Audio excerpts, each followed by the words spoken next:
All right, welcome in episode 4 of the season podcast.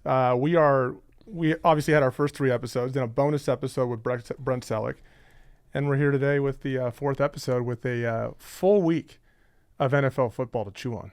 Excited about that? I am. I mean, I'm excited to get into it. We were talking last night about, man, we had all these predictions and all these thoughts, and it just shows you the week we were wrong. I mean, it just shows you, like, that's what's great about the NFL, and, like, even people betting on games, like, you just don't know. Like, you don't know who a team is till halfway through the year, and the preseason is just such a facade. Mm-hmm. Like, you just have no idea. So true. I mean, I went 3-0 my rookie year in the preseason. It's like, man, this is easy, and then we went 4-12 during the season. You just don't know. Well, and if the preseason was all that mattered, or if it was a strong indicator of what was to come, then the last 10 years the Ravens would win every Super Bowl. They're ridiculous in the preseason. Have they even lost in a preseason? I don't know. I don't think so. That's why it's funny when I see some people might bet preseason games, but anytime I see their line, I'm like, should I take that? They don't really lose, especially when they're an underdog. They don't really lose, right? Okay, so we're obviously today going to chew on some really cool takeaways from week 1. There's a lot that went on, a lot of great things to discuss. Then we're going to look ahead to tonight. The Commanders go to Lambeau Field to play the Packers. What a great Thursday night matchup that's going to be. There's so many things to look at from that standpoint. And then we'll also look ahead to week 2 this weekend and how what we saw from week 1, whether that will carry over and how we'll see that whole stuff play out. But I want to remind people, we go back. It's been a week now, so just to jog your memory, the Eagles opened the season at home, the NFL season at home against the Cowboys. We spent a lot of time on our last episode talking about that. We spent time on the bonus episode talking about it with Brent Selleck. You were in Philly, and you went out there to do your thing, sign autographs, shake hands, kiss babies, all the things that you do out there. I got a kick out of your experience out there, but I want to let you share a little bit about what it was like to be back in Philly for week 1 when they welcomed the Cowboys. What was the energy like out there? Yeah, it was what I expected. I mean, everyone's insanely excited. Tailgates are going. A lot of food and alcohol everywhere. Fans are fired up. And I think not only to start the season, to play against the Cowboys, I mean, that's we talked about it. The NFL wanted to start with fireworks. I mean, that's a great rivalry in the sport, historic rivalry. But, I mean, what I did specifically was several appearances and marketing things. Did you see what he did, John? I sure did. You did? Okay, yeah. So go ahead. Just to explain.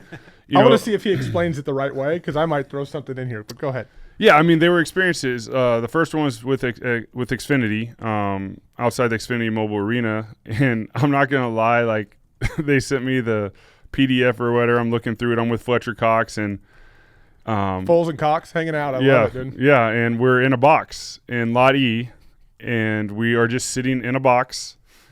And it was actually creative. These jokes write themselves, by the way. Yeah, I mean, and we're just sitting there in a makeshift living room, and people get to walk by, and it's sort of like we're a zoo animal. We're just sitting there, together.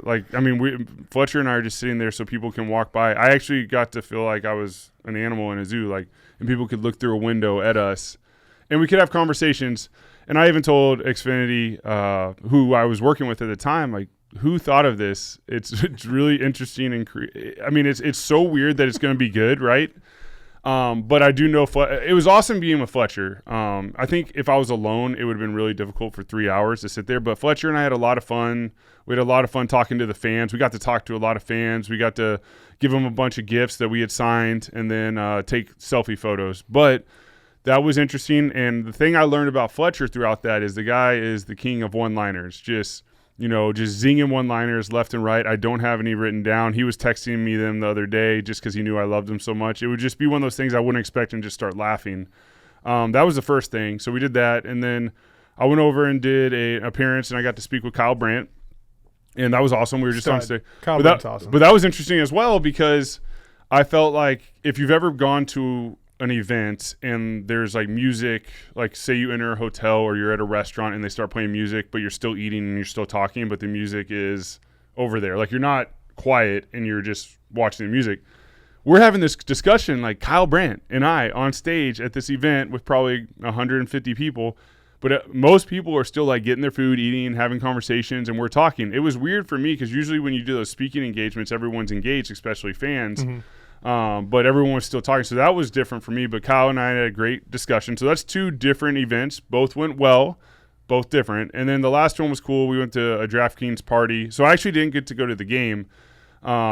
after the event with Kyle, something that messed up with security or a car. So we were walking through the tailgates with no security. Like, it's just me, my Athletes First marketing agent, and someone from the NFL. And we're going through, and fans are like, Nick Foles is here. So, I mean, it's sort of crazy. I see what you're doing. And so we finally got there. We got to the car, and then we go to the DraftKings. And it was cool. You know, T.O. hosted it. Brent Selleck, David Akers, Vinny Curry, Fletcher Cox, I'm leaving a couple out there, but we were all on stage. We talked to the fans for a little bit, and then we were just in an area that they roped off and watching the game and hanging out. And it was a cool event, but I didn't actually get to go to the game. I was walking outside the link, sort of. But you watched it. I watched it, but then I also had an early flight to get back, so I wasn't able to finish it because of the rain delay. I was like, man, I got to get a few hours of sleep before I head home because, you know, we have flag football at night. Most of the action was before the rain delay. Yeah, and honestly, it was a great game. Just watching it there, I was getting to sit with Brent Selleck, and we were just talking about it. I mean, both offenses looked really good. I know we're going to dive into the game, but I will say this, being in that environment in Philly and the injury that happened on the kickoff and then Jalen Carter spitting and getting thrown out before the game starts. I mean, I'm sitting with a bunch of legendary Eagles and Eagles fans, and we're all just – and a lot of Eagles influencers that I love. They're hilarious on Instagram. I mean, we were in disbelief. Like, we couldn't believe it. I mean, that's a huge hit, and we're all sitting there together just – in disbelief because that affects the game a little bit, sure. Quite a bit. So, but obviously got to see the first half really good. Thought both offenses played pretty well. You being at that event talking to Kyle Brandt and people serving themselves, and don't feel bad. If I go back to earlier this year, side note, I was here in Orange County and I was at an event where Thomas Rhett was performing. And Thomas Rhett, country singer, I would imagine most of our listeners know who he is. I'm a huge Thomas Rhett fan. I think he's fantastic. Yeah, his music is awesome. And I knew he was performing. Everyone there knew he was performing. And later on the night, he goes up on stage. The stage is for him. It says, welcome Thomas Rhett. And he starts singing, just like strumming his guitar. And he's got his band behind him. He's got like 3 members of his band behind him. And I'm looking around, and I'm like, is this not the most entitled group of people I've ever seen?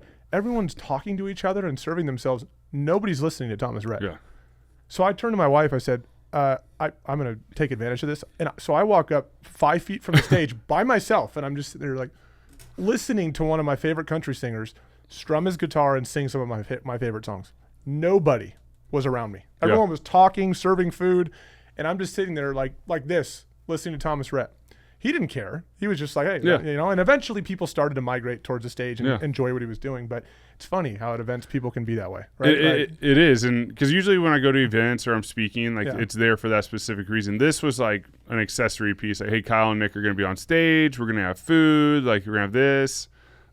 There's a game tonight, so you're near a stadium. But it was definitely interesting to me to go through that. But it was fun. Like, Kyle's awesome. We had an awesome but the thing is, we also had a really cool conversation that was like really unique that usually a lot of people like to go see. So all events went really well. It was fun being back in Philly. Sad I didn't get to go see be at the link for that game, but I got to be around some of my former teammates and sit there and watch the game. I never really get to do that, at least for a half, and then the rain delay happened. So really cool experience, and glad the Eagles came out with the victory. So I want to get to week 1 reactions because there's a lot to pull away from the first week and talk about how that projects to week 2. But for those of you that haven't seen, on Nick's Instagram page, at Nick Foles, I believe you or you might have just kind of, I don't know how it works on Twitter or Instagram, is it retweeting, kind of putting on your story, your experience on that first event that you were a part of, where when you said makeshift living room, in the parking lot, just to give people a visual, they set up like this big box. Yeah. And when I say box, like the size of this room, basically, right? Yeah.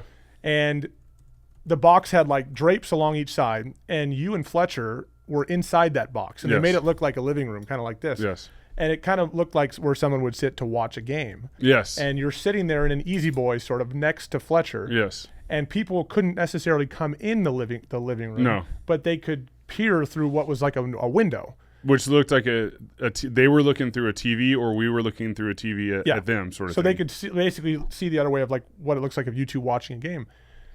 I thought it was hilarious. Yeah. I'm like, Nick literally is like this novelty item or an exhibit at the zoo where people could do everything short of actually like pet you. Yeah. They could like, you know, and here you are like sitting in there like, here, sit right here, and we're going to pay you to sit right here and just kind of interact with fans from this chair.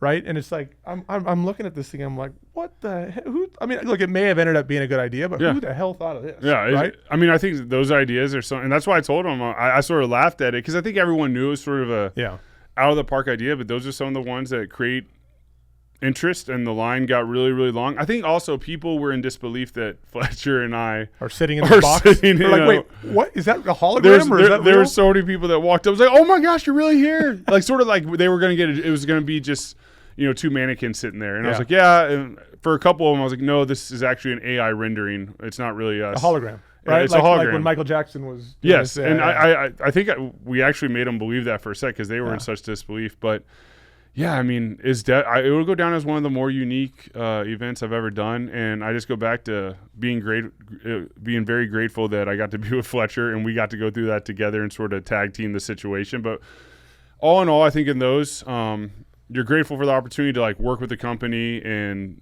do so in marketing, but you have to make it fun. So I definitely had my energy drink and something else because, I mean, it's 3 hours and you want to talk to all the fans, you want to engage, and they want to ask questions. So I know that might be the fans' only opportunity to meet Fletcher and I. So we want to bring our best energy.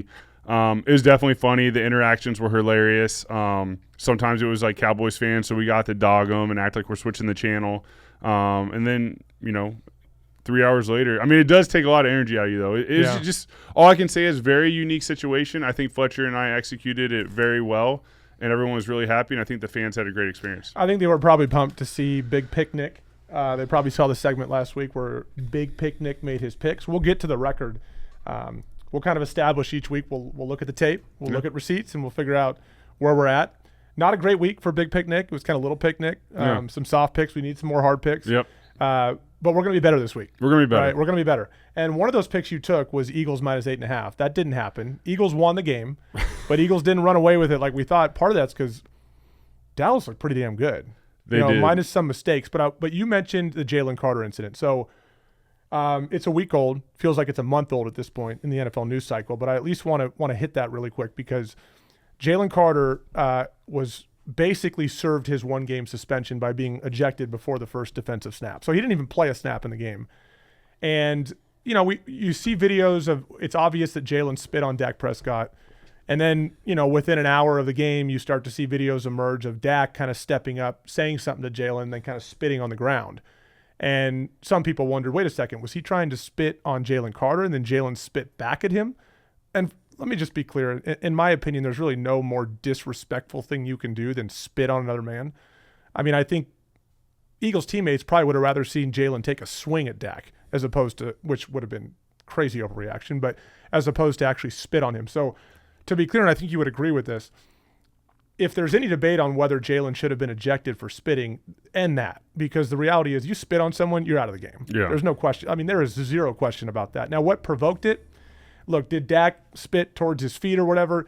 Yeah, you know what? Maybe. But you spit on the dude, right? You're ejected. There's no question about that, right? And it had a very, at least seemingly early, had an adverse impact on the game because Jalen Carter's probably the best defensive player on a really, really good defense. Yeah. And so at that point, you're wondering, like, I was following the lines. Yeah. Lines were shifting dramatically with Jalen being out, or excuse me, Jalen Carter being out. Yeah. The line was moving dramatically. And, first drive, Dallas moves with relative ease. Look, I realize like the line with NFL players and Jalen Carter's a young guy, young emotional guy. Part of what leads him to do something like that is what also, it's the hard truth, is what also leads him to be a really good player. Yeah. He's emotional, right? Yeah. He gives it, like, there's a lot of things that come out there that also lead to him being a good player. I'm not going to go so far as to say you need to take the good with the bad and just deal with it. That stuff's inexcusable. Yeah. And they're going to correct that. Yeah. But I was concerned when it happened in that moment for the Eagles. I'm like, oh my goodness, this is a terrible time for this to happen. So, no, yeah, I agree, and I think suffering an injury, first play on the kickoff of that's tough. Your fullback is one of the best in the game. I think that was difficult. I mean, being with the crowd, like you could feel the wind out of the sails, like just where I was, and you do worry. And then Dallas goes down with ease, but I did know, and I knew when Philly got the ball. I mean, Philly's offense is so explosive that. And if you don't have a good offense there, the game can get away from you really quick. But Philly's just so good on offense. Yeah. They can do so many different things that they brought the energy right back, the belief right back. Jalen Hurts looked great. The offense looked great. Saquon looked great. They brought the energy back, which helped stabilize the team. But having Jalen Carter out, I will say, like, once that happened, the spread being 8.5 points, I still felt Philly was going to win, but I knew it was going to be a tighter game. I knew, like, that was going to affect. I mean, having your best defensive player on the D-line out will also, I mean, if you're Dak, you're like, man, I'm going to have a little more time. Like, this is the guy I was worried about. He's gone. He's out of the game. Dak's happy the spit happened. Mm-hmm. And I do think the league is they had an emphasis on unsportsmanlike conduct going into this year. So the second that happens, you're out. But I do think that knowing the Eagles, Howie Roseman, Jeffrey Lurie, I mean, Jalen Carter's going to learn from it. The locker room's going to be there to rally around him. Obviously, he knows he was wrong. He stated he was wrong, and he'll be better for it in the future. How would you handle that? Let's say you're like you were for a long time. Let's say you're the Eagles quarterback. Let's say you're the captain of the team, and a young guy on the other side of the ball does that as a leader of the team. Now, I don't know what Jalen Hurts did, right? To address it. Maybe he did nothing. I don't know. If you were in the shoes of Jalen Hurts, and you had a young defensive player do that. Now, obviously, he's out of the game, so you're probably not going to focus on it during the game. But over the course of the following week, as a leader in the locker room, do you go talk to him? How do you handle that? Yeah, I mean, I think you go up to him. I mean, that's hard, too. I mean, he made that – guys on defense and even – But you got to do something, right? Yeah, you're a leader. On both sides of the ball, like, some of the nicest guys in the locker room, like, flip a switch on game day because they got to get into that nasty mindset, that dog mindset. So they sort of flip a switch so they can be the best they can be on the field. So it's just part of the game. Like, Fletcher Cox is one of the nicest human beings. Brandon Graham's one of the nicest human beings I've been around. But on the field, those guys are dogs. They're nasty. They're dogs. They go after it. They make plays. They're going to be Eagles Hall of Famers. They did all these amazing things. But you sit there with them, you just have, like, they're the greatest dudes, but they have to flip a switch. So if I was in that situation, I mean, honestly, like, I would go to him and be like, hey, man, you good? Yeah, and because he knows, right? He already knows what he did was wrong. He's probably in his head. He had to sit in the locker room for 4 quarters and the delay. I mean, he's hurting, so you just make sure, hey, man, you good? And he's probably going to say, hey, yeah, man, that's my bad. Hey, we're good. Like, you learn from it. We move on. We're in this together. Something simple. Like, you don't need to – Even during the week, the following week, when the emotions have worn off, you still – No, I think you do it, like, after the game. Just go up to him because, I mean, it's fresh. Or even, like, the next day at the facility. I think they went in on Friday to review the film before they had a few days off. So – do it when it's pretty fresh and just move on. Yeah. Like, just make sure he's good. You're there for him. Like, hey, did we learn from it? Good. I know you did. Like, hey, like, it's about the team. Like, let's not hurt ourselves. Because at the end of the day, like, it's a long season. Y'all have gone through so much together. You're creating this brotherhood. So, like, let's not harp on it. Let's knock it out real quick, and then let's move on. And because you don't want to be thinking about that. I mean, Jalen Carter, he'll learn for the rest of his career not to do that, and then hopefully he becomes better for it. So I had one interesting thought I had during the game when that happened. I mentioned how spitting on another man, whether it's during a sporting event or whether it's just in life, is probably one of, if not the most disrespectful thing you can do to somebody. Disrespectful, right? Something more. There's things you can do that are more painful to somebody physically, but emotionally and respectful wise, that's pretty bad. And I had a buddy text me that did not play in the NFL and asked, hey, in the NFL, unlike hockey where there's like enforcers and stuff like that. And fighting is part of the culture in hockey. I'm just using hockey as an example. His question to me was, that's pretty disrespectful. Like, how do Cowboys players, how do they react to that? Do they try to get back at Jalen Carter? Do they go after him? And I said, it's a really good question. But I said, ironically, in probably the most violent game in professional sports, I said probably, I shouldn't even say probably, it is the most violent sport there is, right? In the 4 major sports, things that you see on television, other than like MMA and stuff like that, but like of the 4 majors, it's the most violent. And I said, but ironically, there is no place for actual violence in football, meaning it's why fights are so rare. Most fights, folks, by the way, are totally for show. Even when guys throw a punch, it's totally for show. Because they know someone's going to come pulling back real quick. You see them get in each other's face, but they're like waiting for someone to break it up. Nobody actually wants to fight. And here's one of my theories on that is football is inherently incredibly dangerous, right? Every game we walk out of the tunnel. I mean, I felt this way. Tell me if I'm wrong. The majority of players, if not all, there is fear that's going through your body, and you're wondering, is this the game where I get my leg shattered in half? Or is this the game where I shred my knee into 5 pieces? So there's this fear. And I think for when it comes to violence in football and going after a player that's done something to one of your players and making like a cheap play, we've seen some cheap plays over the years, but generally they're very rare. And I think there's a feeling of karma in football. Like if I go after that guy and I some kind of dirty play to get back at him for what he did to my teammate, I think that's why we don't really see it in football. Yeah. It's extremely rare. I made it very clear to my friend who asked the question, because I think it was a really good question, that I don't want to say I shouldn't say there's no place for it, because that implies that like it happens, but I disagree with it. It just doesn't happen in football. And so he's like, so how do you think Eagles players are responding? Honestly, I think most of them, Cowboys players, I think most of them are on the sideline looking at each other being like, dude, what an idiot, man. He got ejected. He's going to get fined a game check, and he's out of the game, and they forgot about it and moved on. Yeah. Right? So to be very clear in football, even if a guy takes a cheap shot, there's not retribution discussions. And I know there's been bad, dark moments in football. You go back to Bountygate and all the things that were alleged when it came to the New Orleans Saints and everything that was going on there several years ago, 15 years ago or whatever, long time ago. That is extremely rare.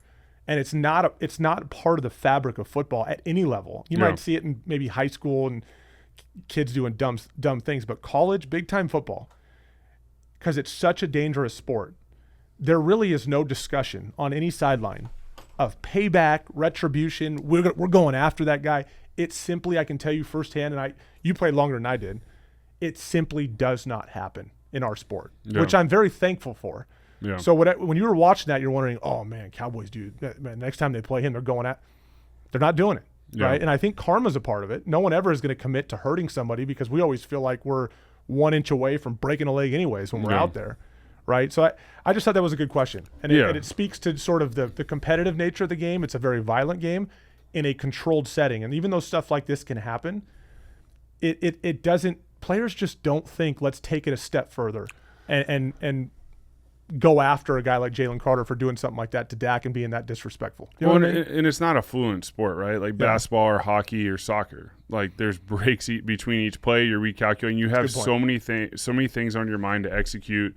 And I know what you're saying, like you're always conquering fear when you step on the field. You're trying to block out all those. And a lot of times you're like, man, why am I thinking these thoughts? I don't want to think these thoughts. Like move on. And then your goal is to block out all that so you can just focus on the game. But I agree with you. I mean, if anything, the Cowboys are happy he's out of the game. It hurts the Eagles. It gives them a little probably like momentum. Like, man, like he's out of the game, he's spit. Like they're going to be reeling. Let's just go play. But, I mean, at the end of the day, the game goes on, and it's such a broken up sport in the play of like, hey, each play is like what, 4 seconds, maybe 5 seconds, maybe less. You're so focused on your responsibility. Yeah, you're so focused that at the end of the day, it's just you just play the next play. Some things that stood out, and I think we saw this with the Chiefs too, even though I think the Chiefs do have issues, which we'll get to. Early in the game, obviously, and you mentioned like in a stadium with a defending Super Bowl champ stepping into the arena, a lot of emotions. You dropped the banner and all that stuff in front of the Cowboys. And then that happens with Jalen Carter, the injury on the kickoff, a little bit of a slow start defensively, and everyone immediately is wondering, oh my gosh, can Dallas come in here and steal this game? Because Dallas played really well. Yeah, they did. But the Eagles settled in nicely. And you mentioned they're explosive. If I told you with the way that game started, and then I also said, and by the way, Nick, if I would have pushed pause in that moment after Dallas scored and went up 7-0, and then I say, hey, Nick, I'm going to push pause here, and I'm going to fast forward through the game and tell you, this explosive offense, A.J. Brown's going to have one target, one reception for 8 yards, which is sort of an indication of where they're at explosively. You'd think if it's going to be an explosive offense, they would lean on him, and I expect them to in future weeks. Last week didn't happen. New offensive coordinator, maybe he's trying to find a way to work him in the right way. But for A.J. Brown to have one target, and the Eagles also to settle in nicely, and really just, what did I say at the end of our last show? I said, I don't think the Eagles are going to cover 8.5. I think it's going to be a close game, but I also, all along the way, I also don't think we're really going to believe the Cowboys are going to win, even though they're going to be in striking distance. I think all along we're going to think, okay, the Eagles are going to win this game, closer than it should be, but the Eagles are going to win this game. But then if you told me A.J. Brown's only going to have one catch, I'd be like, wait, what? And Jalen Carter is going to get ejected. In a way, it sort of reveals the depth and competitive character of this team, just to find a way to say, hey, good, Dallas, you look good. Yeah. CeeDee Lamb had some key drops, which didn't help. That hurts. But for the Eagles to push through that in week one, amidst all the distractions, I think says something about what they are. No, for sure. Right? And I think you said it best. I mean, you called that game perfectly in the sense of that. But it also shows, I mean, how many ways the Eagles on offense can beat you. Yeah. I mean, you got two of the best receivers in football with A.J. Brown, Devontae Smith, and you're not throwing the ball around too much, but the Eagles have the ability to run the ball everywhere and every which way with their running backs and with Jalen Hurts. I like the A.J. Dillon ad, too. It's a good spell. Yeah, to and Shipley as well. Shipley Yeah. made some plays as well. I mean, if I'm a defensive coordinator playing against the Eagles, I mean, what do you want to stop? Do you want to stop the run and pass? I mean, then you're playing against – it's not like you're playing against bad receivers, right? These guys are like household names. They go to any other team. They could be the one on almost any team in the NFL. But I think that's what makes them so scary. Yeah, I agree with you. And they're late in the game. One before I put a bow on this game. Late in the game, there was this is a situational thing. I'm curious what you think as a quarterback. Eagles get the ball back, and they have a lead, right? And this happens a lot in football, at all levels of football, where a team gets the ball back. Let's say it's like a one score lead or less, somewhere from 7 or less points. And so often, the other team will have their 3 timeouts. Eagles have the ball, and so often, all you see with teams that has the ball, in this case the Eagles, that's winning the game, all you see is run to make them use their 3 timeouts, punt. Yep. All right, you see it all the time. Field position. And even if you're a good rushing team, the defensive team usually is thinking, okay, they're going to run the ball, or they're going to go for an easy completion because they don't want an incompletion to give you a free timeout. They're going to run the ball. Let's stop the run. And so often you don't get any yards on any of those runs, and you burned maybe 15 seconds off the clock in 3 plays, punt. Yeah. Now the other team has the ball, no timeouts, but they can still control the clock by killing it or throwing to the sideline or whatever it is, and getting back either into field goal range or scoring a touchdown based on when they need. And I remember thinking on 3rd down, I thought to myself, if the Eagles have any balls here at all, they will throw the football, right? I am so tired at all levels of football of seeing teams that just run, and punt. And they know they're not going to get the first down running the ball. It's rare. It feels rare. And they're okay saying, we're just going to give it back to you and trust our defense instead of going to win the football game, right? Drives me nuts. Now, I will say in the NFL, when the other team gets the ball, no timeouts, first downs don't stop the clock like they do in college. Yeah. So college is even worse when I see teams do it. But in the NFL, to be fair, defenses know, hey, as long as we cover the sidelines and make them throw the middle of the field, that clock's just going to keep ticking. So some of it's a function of how much time is actually left. Drives me nuts, though. And so in this game, I had texted some buddies watching. I said, the Eagles need to throw the ball. They're good enough to execute here and throw it. Trust your quarterback. Trust your playmakers. Throw the ball. Okay, so then on 3rd down, they throw the ball. I'm like, thank you. Beautiful, right? Then it ends up 4th and short, or 4th and 2 to 3, I believe it was. And I said in my head, I'm like, throw it again, right? Don't be afraid of wasting a timeout. Now, Jalen's got to be smart. Yeah. Don't just throw it away. Take a high percentage completion or do something to keep the clock running. Yeah, right? Sometimes it's just a short sack. Yeah, that's what it is. So what they do on 4th down, it looked like a quarterback draw, but it wasn't. He was in the gun, in empty, which I think is great because it simplifies what the defense is doing. Takes a snap, eyes go up. He's trying to throw the football. It was not a quarterback draw. Draw is obvious. Eyes go up, boom, you're gone, right? He gets the snap, looks up, he's trying to throw, takes a step this way, runs for a first down. Yeah. Perfectly executed, yeah. right? And by calling a pass play, I think if you're Nick Sirianni and that staff, you tell him, hey, we're going to throw it here. If you've got an easy completion, obviously take it. If not, use your legs. That's what the advantage that Jalen and really most NFL quarterbacks today present is the ability to do that. So as a quarterback, now you were a guy that was a classic pocket passer. You weren't really one to think hey, I'm going to take off. If that strategy late in the game that the Eagles employed, how key do you think that is? And are you pushing your offensive coordinator and head coach, guys, we have to throw the football and go win this game? Yeah. Or are you one to think, let's just do whatever we have to do to make them use their timeouts? Yeah, I mean, I think with the Eagles and just the best teams I've been on, you're always aggressive, but you're smart. So the game situation was the Eagles' defense they had a shutout in the second half. So defense is playing really well. So that's one thing. If your defense isn't playing well, you're going to be even more aggressive. So defense is playing really well. I'm in the form of thought of I love, in those situations, RPOs, some bootlegs, and even a wide receiver screen based on the defense you're playing. Those are plays that are highly executable plays. They won't result in an incompletion, most likely. I mean, you're still sometimes going to put the ball in the air, but you're going to, like an RPO, you might be running it. But at least you have an opportunity to, if they give you some air to throw it, and the end bends or the linebacker moves over, you can get a quick game completion that's going to go for 8 to 10 to 12 yards, or stay in bounds and run the clock. and even wide receiver screen. I like those better as opposed to just like handing the ball off and running it. But I do know coach's frame of thought is my defense is playing really well. Let's run the clock down. If we get a first down, that's great. But we're going to run the clock down, and then we're going to play the field position game, and our defense is going to go win this thing because our defense is playing so well. Mm-hmm. So it's a game time decision. It's what's the flow of the game, what's going on in the game, and I think that's what a lot of coaches take into account, specifically offensive coordinators and offensive mind coaches, like how's my defensive playing? So we go out there and play the smartest way to give us a victory. And I think Nick Sirianni's thought was, look, if we give them the ball back, like the previous drive, like the whole game, Dak had looked pretty good. Yeah. And CeeDee Lamb was finding pockets Yeah. and finding ways to get open.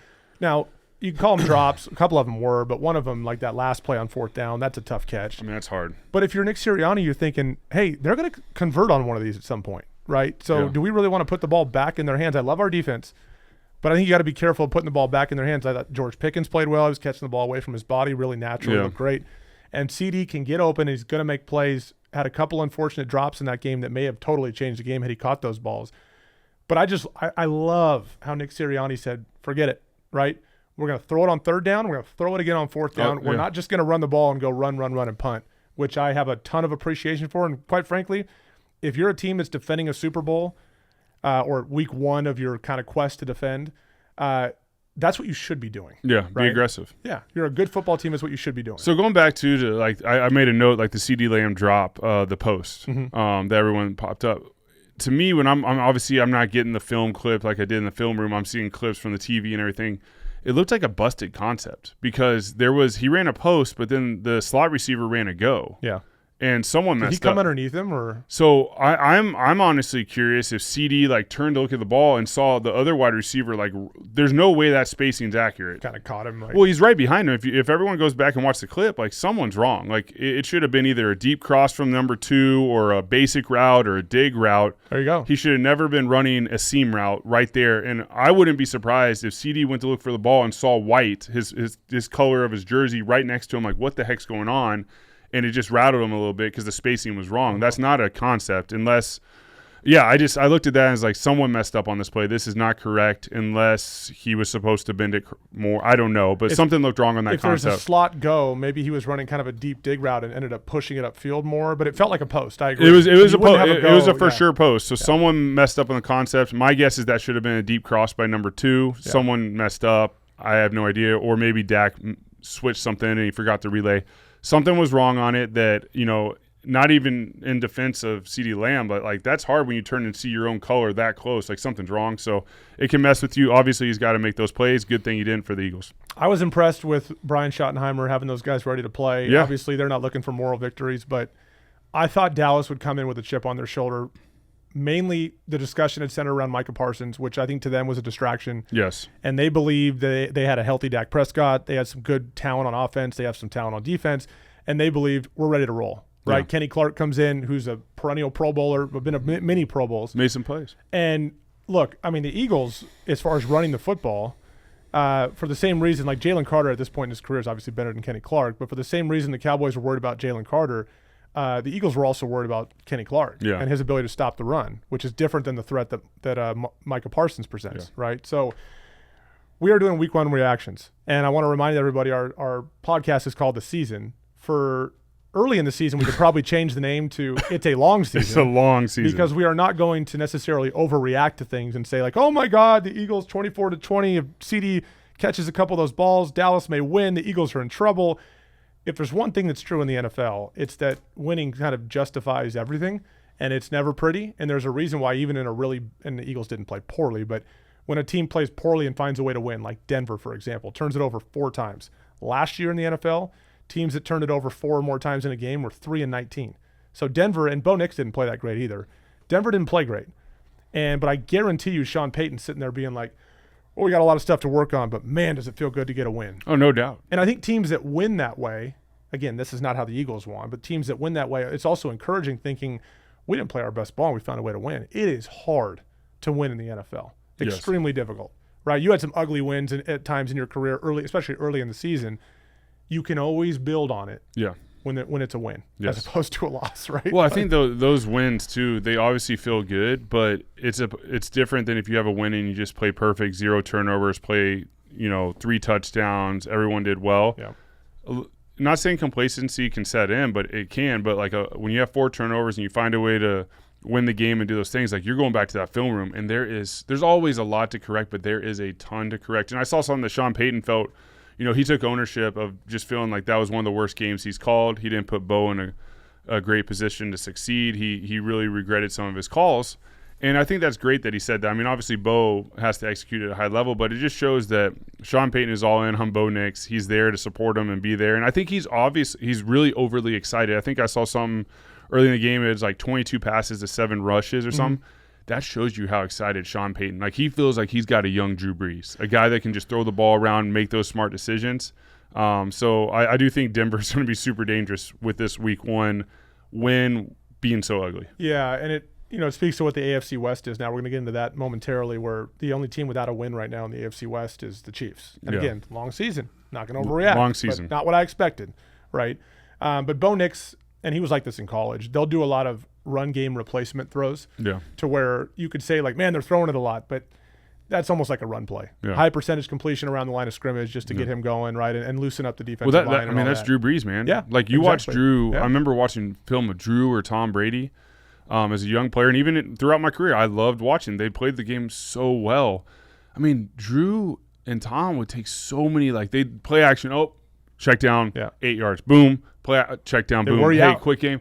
And there's just so many little completions, but what they're doing is they're building a database. Hey, what coverage are they playing versus this personnel in this formation? They're getting snapshots. They're getting snapshots. And then you get to go over there, and your coaches are seeing it. You have the game plan. You have the plan. All right, they're playing it this way. Now we know downfield. They're being smart early on, as opposed to, like, sometimes your coaches harp on, hey, this plays a big shot. We're going to be aggressive here. And you don't even think about the check down because all week you've been ingrained, hey, this is going to be cover 3. We're reading this. You're taking the shot downfield. Yeah. And you don't in practice. Like, checkdowns in practice are boring. Like, coaches don't want to see that. Right. They want to see you take the shot so you're not ingrained like a veteran quarterback.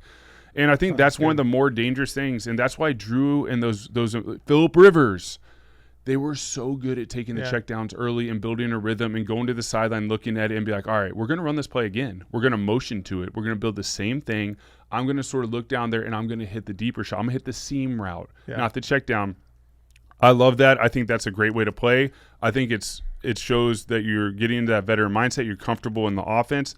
When you're not comfortable in the offense, you don't see the checkdowns. You're only aggressive downfield. I remember a few years ago, I was calling a college football game in the Big 12 conference, and you just happened to be watching the game because you wanted to see, like, how I was doing.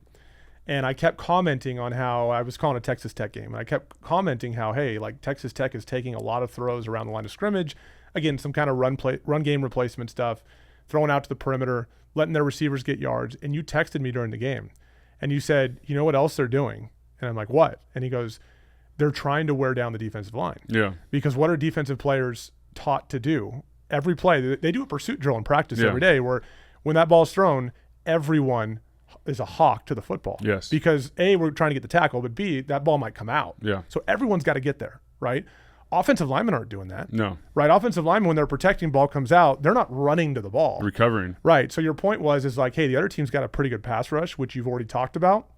So just keep in mind, like, they're going out there with that ball because they're wearing down the defensive line. I was a tight end, right? That was a perspective that I didn't really have as much as you did when you were talking with your offensive coordinators before games, and you're like, all right, here's our strategy, right? And we're going to get into the Thursday night game tonight with Commanders and Packers. One thing Jaden Daniels can do is really take advantage of those quick throws to what? Wear down a fantastic Packers pass rush. Yeah. That's got to be part of your game plan. Yeah. It has to be. But I don't want to go there yet. But I just want to share with people, like, he was watching one of my games and said that. And I'm like, it's a little tease. So then 2 seconds later on the air, I'm like, here's what else they're doing. I sounded super smart. Well, that goes back to, like, I gave him half of my paycheck that week too. Yeah, he needs it. I got $10. He needs it. I got $10. Yeah. He was doing it for free at that time. But he did it for the love of the game, much like right now. 50% of zero is still zero. You're actually probably getting paid the same amount right now with what we're doing. So, well, no one knows. We can pay a lot for those. But at the same time, I learned that from playing Oregon in college and then playing for Chip Kelly my second and third year in the NFL. When I played at Arizona, we would always be with Oregon. You know, we were air raid system. through the third quarter, we'd be fighting with them. It'd be back and forth battle. They'd even be top 5 in the country, and we'd be hanging with them. But what they'd be doing is they did the same thing, little completions, little runs here, and we'd be stopping their run. I mean, they had some of the best running backs in the game. And what would happen was third quarter, fourth quarter come around, and our guys are so worn down. You know, you could tell on the sideline they've been chasing everything, all these little completions, all these little screens, all these little RPOs. Then all of a sudden Oregon just boom, big play, because everyone's worn down. So the key to doing that is maybe in the first half teams hang with you, but it's the second half where the game matters. They're worn down, and you can exploit them and get big plays. So there's definitely a philosophy. I like it. There's also the rhythm thing. There's also getting guys touches. You know, we talked about. You're saying it accomplishes all those things. And I do think the Eagles need to start doing that, just talking philosophy, A.J. Brown, Devontae Smith, like just give them little completions, little RPOs, little this. Just get the ball in their hands. Like they just need to touch the ball. Make them happy. Yeah, but, you also want guys like A.J. Brown that's like about the team, right? Yeah. So I do think that's a great really philosophy in the game. That's really good. Okay, one thing we talked about last week that I think is something we have to come back to is quarterbacks in new places. Yep. It was a topic that we hit hard last week because I thought it was really intriguing. Mainly, Aaron Rodgers, Justin Fields, and Danny Dimes, right? Danny in Indy. Danny did a great job.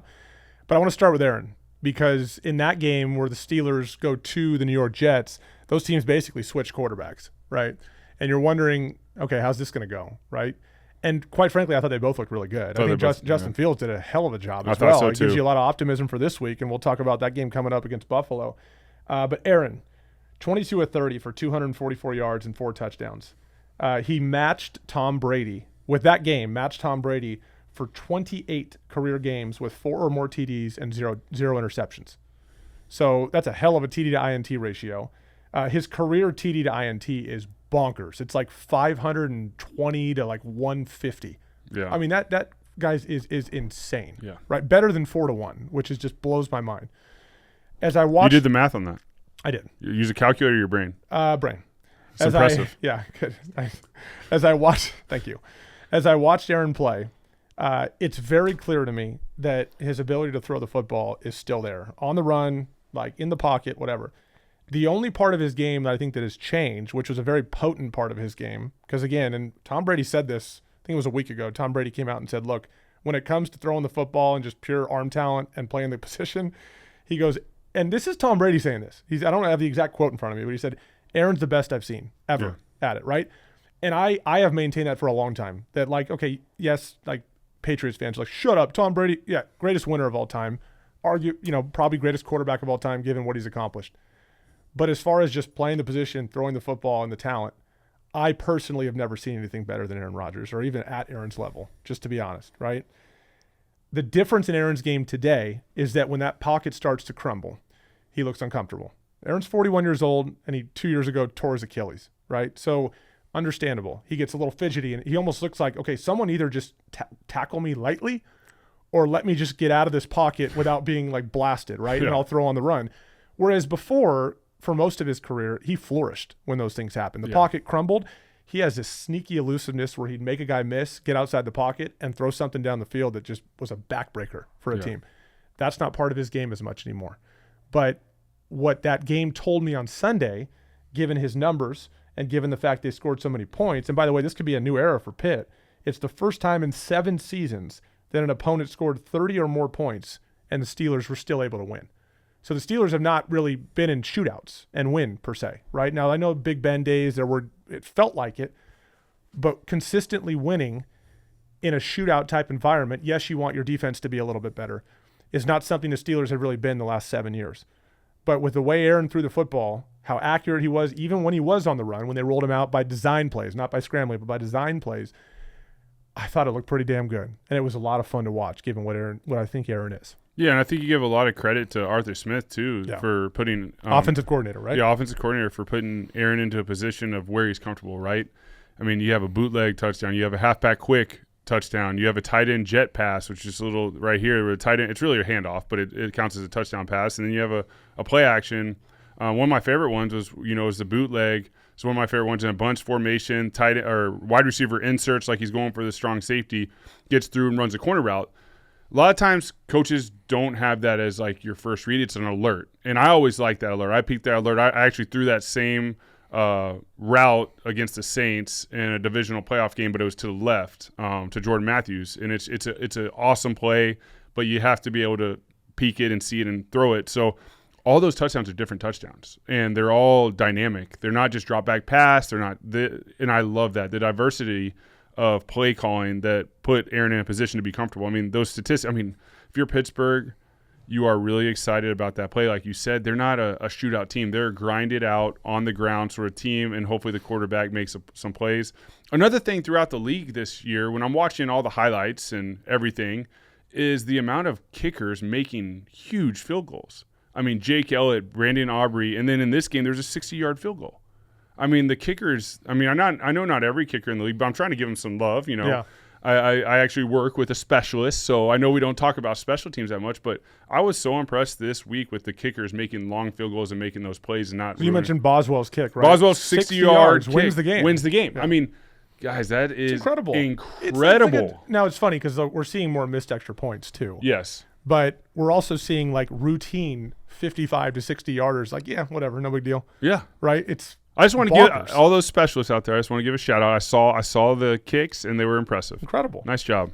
Clarity on that. Aaron's TD to INT. I knew I had it on my phone. 507 to 116. That's the best ever. Right, that ratio, especially given the volume of throws. Right, but that's better than 4 to 1. That is bonkers. 507 to 116. What is that number with the decimal point and everything? Well, no, I want it in your head. I can't do that off the top of my head. I was trying to give you a chance to impress everybody. It's a 4.3, 4.4 if you want to round to the nearest tenth. It's a 4.4 TD to INT ratio. Over the course of his career, the guy's played for like, I don't know, is it 20 years or whatever it is? Over the course of his career, he's 4.3 TD to INT. It's the best ever. Yeah. I mean, that's freaking crazy. And I know Aaron has become a polarizing figure. Some people don't like him, whatever.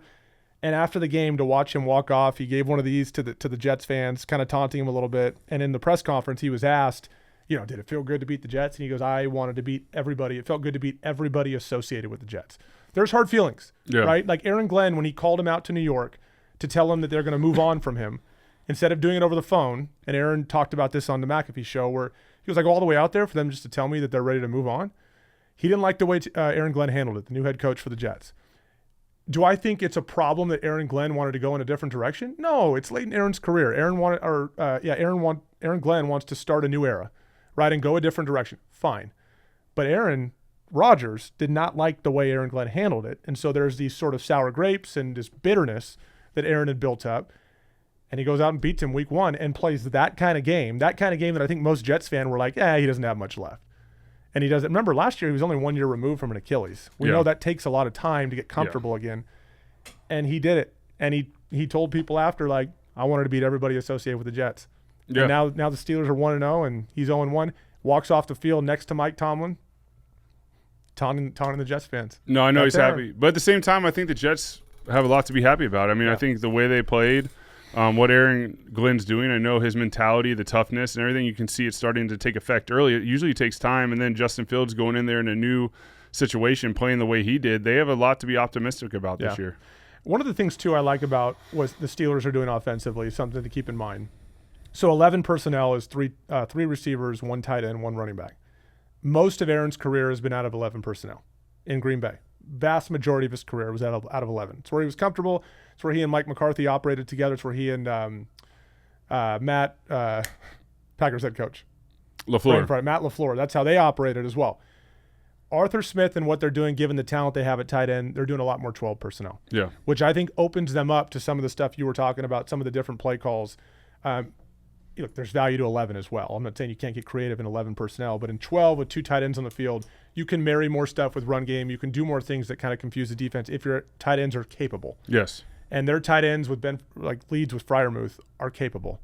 And I think Aaron, that's part of the reason, to your point with Arthur Smith, it's part of the reason he's going to flourish in that system this year. So that is something let's see, where are they this week? We're going to get to that later. I'll get to that. But that's something that we're going to continue to talk about because the Steelers and Aaron Rodgers is a great storyline. Man, you got some notes in front of you. I got a lot. This might be a little too much. There's right? a lot of notes. We're going to make it work. I'm glad you're navigating it. We have to hit on Ravens-Bills and what this means for each team. Sunday Night Football was arguably just an instant classic. Always. As everybody knows, the Bills came back and won the football game. It is the first time in NFL history that a team is down. Get this. First time in NFL history that a team has been trailing by 15 or more points with under 4 minutes left in regulation, and that team wins in regulation. So someone has won before, but usually it's been a 2-pointer and a touchdown, takes you to overtime. They won the game in regulation. Down 15 points with under 4 minutes to play. And for those of you that follow the ESPN stats, winning percentage likelihood, it was at basically 0. By the way, I'm tired of seeing that. Like, I feel like I've seen that so many times where it's like, oh, on ESPN, they were at 0% chance of winning. I feel like we see that way too often for it to truly be 0. But they found a way to get it done. And it was a crazy back and forth. The Ravens once again give away opportunities. They dominated for 3.5 quarters of that game. For them to lose that game, I think for them is like they're looking at it more like we lost that game. They didn't take it from us. And Bills fans are like, no, we didn't. We got the best quarterback. We won that game. I'm going to start with this takeaway from that game. And hear me out on this. Right now, it's going to piss some people off, but right now, the best quarterback in the NFL is Josh Allen. Patrick Mahomes is fantastic. There's a lot of other really good players. By the way, it's the first time in NFL history that the two previous MVPs, meaning Josh Allen and Lamar Jackson the year before, Josh Allen last year, Lamar back in 23, matched up in week 1. So it was special. And Lamar Jackson's a fantastic player. But the best quarterback in the NFL right now is Josh Allen. What are your thoughts? I agree with it. I mean, there's definitely a top tier, but I mean, the best quarterback right now, I mean, he's the NFL MVP from last year, and he's showing that. I mean, in this game situation, you're never out of it, right? Let me add this. Some people might say, hold on, don't tell me that until Josh beats Patrick Mahomes in a playoff game. And that is totally fair. That is a very good counter to what I just said. I'm acknowledging that. But right now, and by the way, we're going to get to the Chiefs, Mahomes did a lot of amazing things in their opener, even though they lost to the Chargers. Mahomes is battling. Yeah. But I can't watch Josh Allen and sit there and come away with anything but this guy's the best quarterback in the league right now. I mean, he's got all the tools. He's changed that entire franchise. But I will say this. I mean, you got the top guys, Pat Mahomes, Josh Allen, Lamar Jackson. I mean, all those guys are Joe Burrow. Yeah, Joe Burrow. All those guys are fraction of points away from each other. So it's not like we're saying, oh, he's so much better. They're all right there. Don't be reasonable. I'm looking for clicks, dude. No, I get that. I just know quarterback. Like, give me. Like, we're trying to get views. I'm kidding. Be reasonable. Be reasonable. No, I am. I just think there just gets to a point where these guys are so good that any four of those guys, it's just. I think the big thing with Pat Mahomes is, yeah, he's one of the top, like I just said, but he's just they've had the better team. Yeah, they've had the better team. They've had the better coaches, and these teams all have great coaches, but the Chiefs have just been better. Yeah, I mean, Josh did some incredible things in that game, the way he uses his legs. And I'll tell you this, though, as it relates to the Bills, and tell me what you think of this.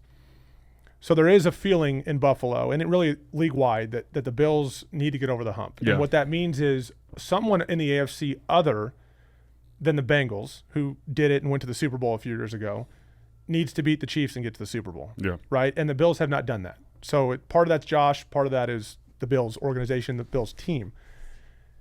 That game didn't do a whole lot for me. If I think about the Bills as a team, that game did not do a whole lot for me to think, okay, the Bills this year are going to get over the hump. Amazing comeback. You did something that no team's ever done. Fantastic game. You find a way to win that game at home. And the Ravens are really good, even though they make a ton of mistakes late in games. Donald Trump is coming. But they're really good. So, audio. I was pulling up Josh Allen highlights. There you go. Well, we're going to do Josh Allen highlights. It didn't do a whole lot for me to convince me that like anything has changed in that regard. I'm not ready to sit here and say, okay, because of that, this is the year. And what I mean by that is like defense was an issue.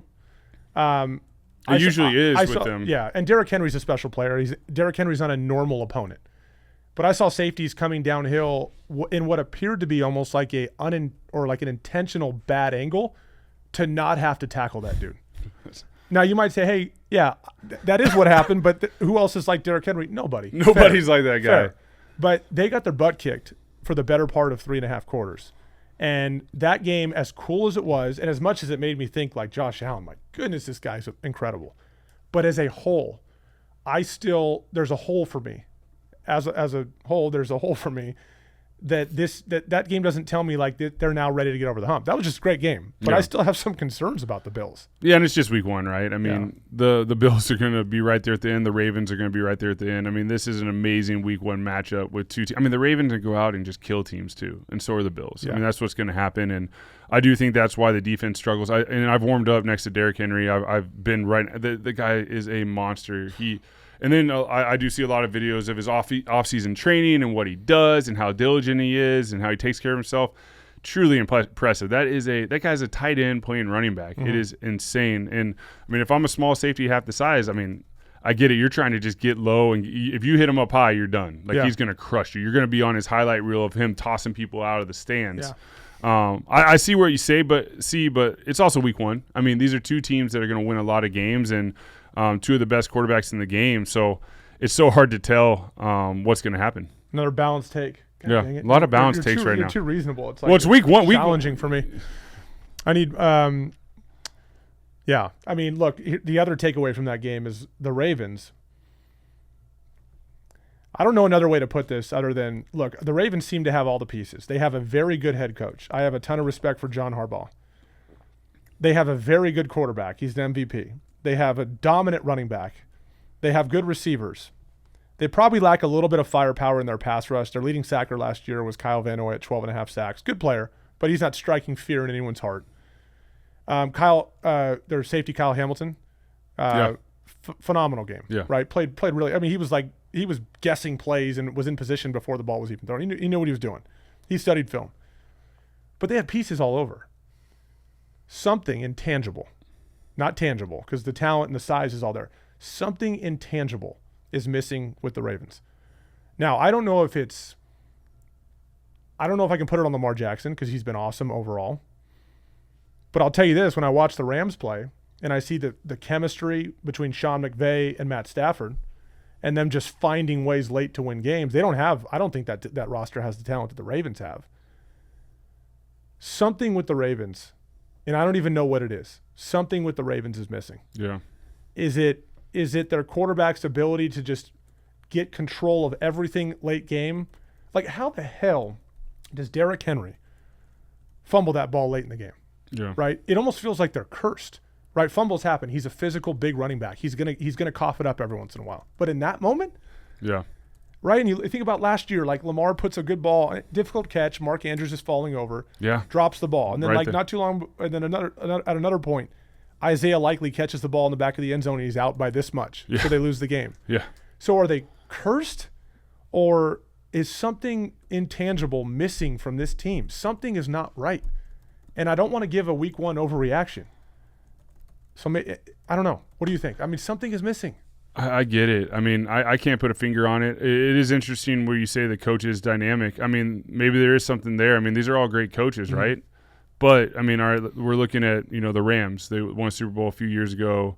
McVay, Matt Stafford. All right, you got an offensive mind quarterback. So there's a relationship at the end of the games with your head coach that's calling plays, that's dynamic, that just gives you that assertiveness. All right, the Chiefs, okay, offensive head coach, Pat Mahomes. Like, mm-hmm. at the end of the games when you need to be aggressive and make those plays, like you're talking to your head coach.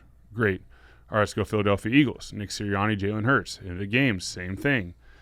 Is there something there? Because the Bills, you said they've struggled with getting over the hump. All right, McDermott's a great head coach, defensive coach. Josh Allen. Is there, not saying there's a disconnect there, but there's just something when it's like your head coach. And what is John? What's that? John Harbaugh, what is he? Special teams coach? He's special teams. Right. Obviously, great head coach. Really good head coach. But is there something at the end of games? By the way, he won a Super Bowl, right? Yeah, and it's like we're talking. This version of the Ravens is what I'm talking about, not previous. And we're talking about this is going to be one of the top teams in the NFL. I mean, both these teams are going to be going to be fighting to get to the Super Bowl. They're not one of those teams that's going to be a dud. They're both dynamic. But is there something there at the end of games? I mean, and you talked about the specific plays. We're talking about like an inch out of bounds catch in Kansas City last year, right? Was that week 1? That was week 1, right? Yes.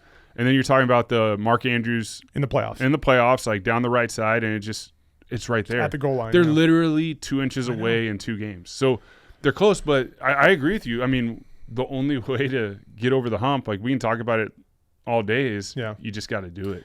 Well, like Tom Brady and the Patriots say, which we all listen because they won so much, and he said it on his documentary right now on Amazon Prime where he bought into the Birmingham Blues and he's trying to rebuild a soccer team. He's like, the first thing you got to figure out how to do to win is not lose.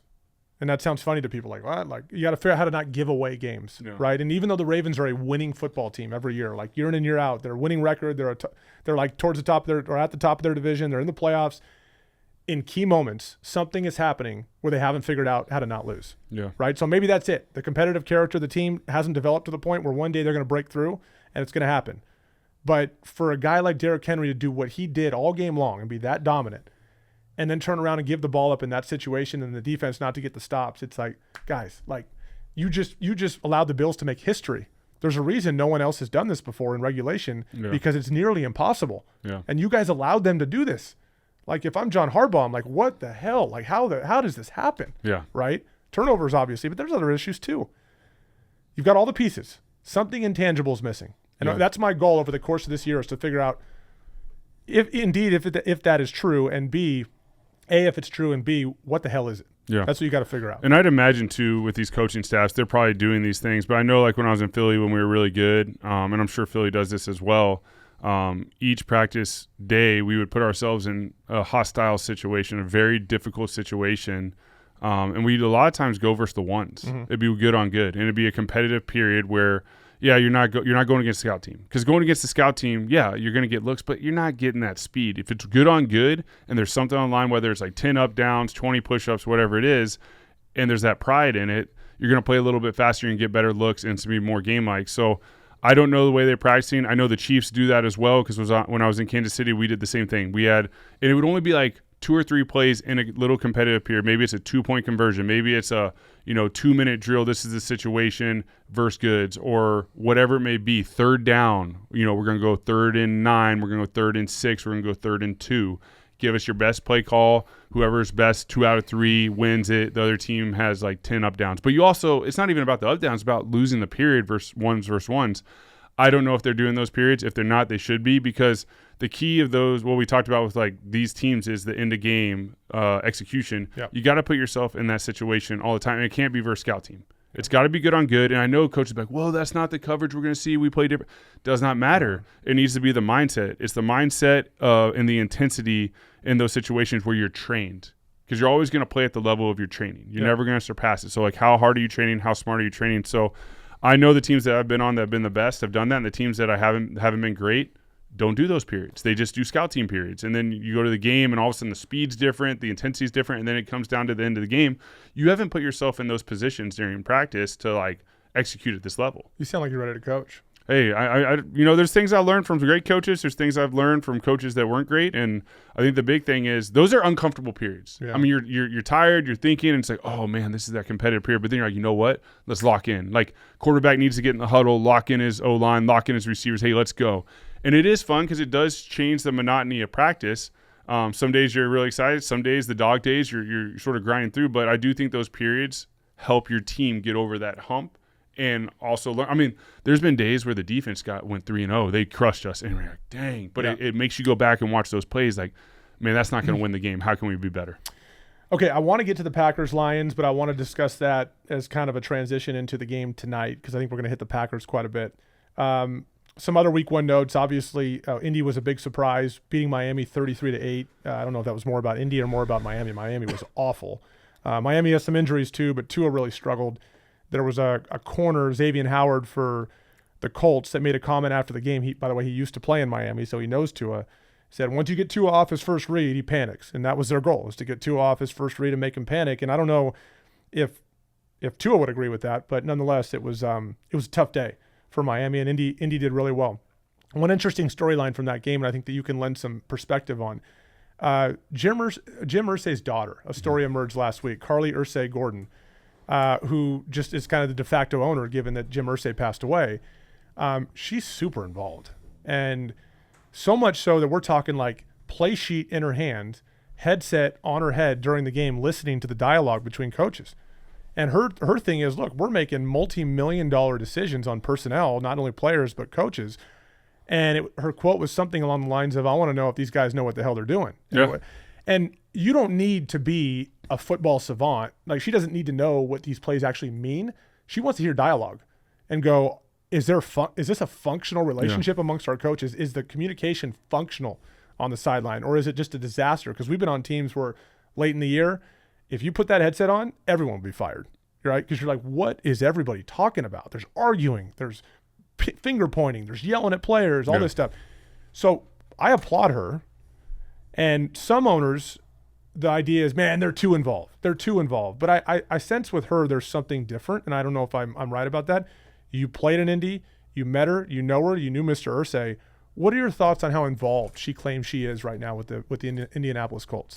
Yeah, I mean, first off, I mean, there's majority of the owners, I would say, should not be doing that. They don't know enough about football. They don't know enough about the schematics of their team and specifically what they're doing game plan wise. By the way, she's not giving, she's just listening. No, I'm just saying this as a broad overview. And then, but I was there. Carly was in every meeting, every install. What year was this? This would have been 22, 23. And okay. she had done it. Mr. Irsay's still around. She's still in the meetings. Yes, because she knew she was going to take over the team someday. And she was all in. I mean, she was there every day. She was there every practice. She was in training camp. I was new to the team, so I'm learning the playbook. I would always run on the treadmill like a mile before practice to warm my body up, do all my stretches, all that. And she would be right there working out. And she would always be asking me questions about the install. Hey, Nick, like this protection, like what are we doing? Are we sliding and this? She would be asking me, and it caught me off guard because this is the first time in my career that an owner came and asked me questions about our game plan of our installation. I'm learning it of what we do in Indy at the time. So I'm sitting there sort of taken like surprised, but at the same time impressed because she's in every meeting. She's taking notes about everything. So my guess is by this time, now that she's been there several years, she knows the game. She knows the protections. Yeah. She knows what they're doing, where she can listen on the headset and know. She probably knows more than a lot of the players. Wow. Because she actually cares and she lives and breathes Colts football, and she handles that. So when she says that to me, I actually think that's a change in the game that an owner is doing. Now, there's a lot of owners that should not be doing that. Carly's one I actually highly respect it. It does hold the coaches accountable from an owner perspective. Like they have to lock in. They can't get complacent. They need, hey, the owner's on the headset. I'm sure they're uncomfortable with that at first. But then they realize like she's in every meeting with us. She's listening to installs. It's actually good to have this accountability. Like as coaches, you're holding your players accountable for if they know the install. Now the coaches have an accountability from the owner who's listening in the meeting and asking questions and taking notes and is there going from offensive install to defensive install, watching special teams, going to walkthrough. She's at walkthrough with the walkthrough script, with the little earpiece, listening to everything. I've practice. Never seen that before. That's fascinating. And I can only say this because I was there. Highly impressive. GMs don't even do this, let alone owners, right? And like the thought is that GMs are more involved than owners in day-to-day affairs. But here you have an owner. Yeah. I mean, her perspective, I mean, she grew up in this. She watched her dad, rest in peace, Mr. Irsay, do it. She loves the game. She loves the Colts. She loves Indianapolis. And for her to actually have the actions to back up what she's doing is very impressive. So as a former player, I think it's really cool that she cares and that she has specifically asked me questions so I know for firsthand that what she's doing. It's pretty cool. And I think it showed on Sunday. I mean, they finally found a quarterback that can execute what Shane Steichen wants to do offensively. He can go through his read. He can make the checks. He can make the protection checks. He can be smart with the football. See where, if he's hot, where to throw, all those different things. I mean, Daniel Jones has been a solid player. I mean, okay, let's go back. All right, he was with the Giants. The Giants had a rough week one. Russell Wilson, I mean, I'm watching him play, and, like, I just watched, like, 20 plays of that game, and I think he was pressured every single play. Like, he had no chance. So I'm not even going to blame Russell Wilson. Like, as a quarterback, I don't care who you are. I don't care if you're Lamar Jackson, Josh Allen. If you had the pressure Russell Wilson had, you're going to have an awful game. So, tough for Russell. Okay, Daniel Jones has been dealing with that for years. Saquon Barkley has been dealing with that for years. Saquon's the player, face of the NFL right now, okay? Daniel Jones, everyone's like, oh, he's not that good. They pay it. Listen, he goes to Indy week one. I'm really happy for him. He showed a good game, clean game, execute. It was against a lesser opponent that has a lot of issues, a lot of injuries, but at the same time, I think it also shows that the Giants are really struggling. So I wrapped all that up in a lot of different things, and I have a lot of different thoughts. Giants are struggling. They're sort of damaging players, people's perspectives of players. These players are going elsewhere and having success. Happy for them. There's a lot going on in the NFL. That's fascinating. And look, Indy obviously was a surprise team this week, beaten up on. Now, am I surprised they beat Miami? Not necessarily, but the way they did it, wow. And they're going to have a chance to back that up. Denver comes to town this week, and that's going to be a really good game to see how Shane Steichen and the Colts respond after such a big win. Can they get some momentum and get things moving? That's going to be great to follow. One more thing this past week. The Monday night game. The Bears welcomed the Vikings to town. We both thought the Bears were going to win that game. We both thought there were a lot of intriguing things. I still do about the Bears this year. But with that game, I want to focus on the two second-year quarterbacks. Caleb obviously has more experience than JJ because Caleb played last year. JJ did not. But both of them in their second year in the league. The Vikings really struggled in the first half to move the football. The Bears, after their opening touchdown, also kind of struggled. It was it was ugly at times, right? And you hear a lot of people say, well, Caleb got through his first 10 scripted plays, which if you look at that first drive, I don't think, yes, they were scripted, but they weren't necessarily executed like they were scripted. Like there were some checkdowns, there were some scramble throws. Those weren't like Ben Johnson's not sitting there being like, yep, that's how I drew it up, right? Yeah. Caleb just made some plays on the first drive and then scrambled as well. But to me, I saw a contrast between two different quarterbacks, and especially where they're at in their careers.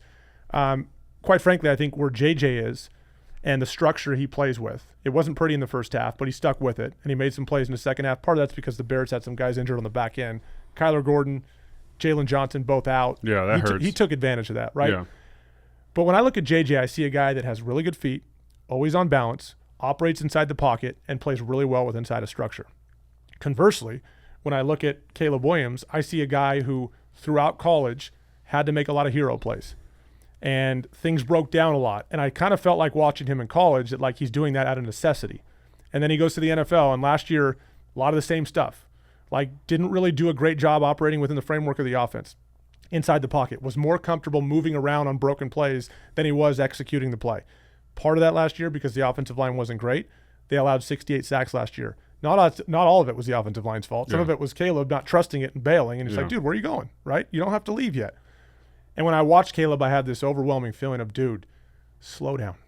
Not every ball has to be a 100-mile-an-hour fastball, and not every play needs to be broken with you running all over the place. Slow down, right? And I can tell by I can tell by the look on his face after some plays that Ben Johnson's thinking the exact same thing. I'm not putting words in his mouth. He didn't say it, but I can just tell that's what he's thinking. Yeah. So there's two contrasting styles. I think what the ironic thing here is I think Ben Johnson watched J.J. McCarthy play, and he's like, especially in the second half, because J.J. was a little rough in the first half, but I think he looks at him and think, I need to get Caleb to play a disciplined brand of football from the pocket like this kid is playing, right? And Caleb, from that standpoint, is a little bit behind. And it's also a difference in sort of approach to the game. Like J.J. is this philosophical guy that he meditates before games. What was his quote? It's better to be a warrior or better to be a warrior in a garden than a gardener in a war. Okay, whatever the hell that means. You're saying it's a quote we throw around in like the MMA and UFC world a lot. There you go. If you think about what a gardener in a war is, it's somebody who's completely unprepared. And a warrior in a garden stays ready, stays sharp. Okay, so that's JJ's mindset. He's a very philosophical. He meditates before games. And honestly, I'm not surprised watching him play on Monday that that's the way he is. Right? Not a good first half, but he finished really strong. Yeah. Made some good throws. So I saw contrasting styles, and I don't know what you saw in that game, but I am a little bit concerned where Caleb is, and I know it's week one in a new offense, but I worry that Caleb, dating back to college, has gotten into some really bad habits. Yeah. And can Ben break those habits by week 6? Yeah. I don't know. And if he can't, Ben's going to get really impatient because you watch what Ben did last year with Jared Goff and the structure of that offense. Yeah, Jared's not running around doing that stuff. It is a structured offense. Yeah. And Ben's sitting there like, that's not what I asked you to do. Stop being a hero. Play within the offense and you will be a star. Yeah. Listen to me, right? And JJ, I think, is more than happy to do that. And I think that's why Kevin O'Connell was so excited after the game. Yeah. So I don't want to panic about week one, but I do think that there are some bad habits there that have come out that are going to take longer than just 2 or 3 weeks to correct. Yeah. No, I agree with you. I think J.J. McCarthy, showing what he did at Michigan, lost one game at Michigan, and then going there, he's a winner once and foremost. Like he has a way of always staying calm, like that quote says, staying ready. This was his rookie. This is his second year, but that was his first game coming off an injury. And, yeah, he started, threw a pick six on an out route, all these different things. That can rattle a young player. I was very impressed with how he came back from it. And you can tell by listening to his teammates, he's a dog. Like, they love what they see in the huddle. They love what they see on the sideline. That's a guy that can continue to transform that culture that Sam Darnold did a great job with last year. So I know they're really happy about that. And as a coach calling plays, it's a lot easier.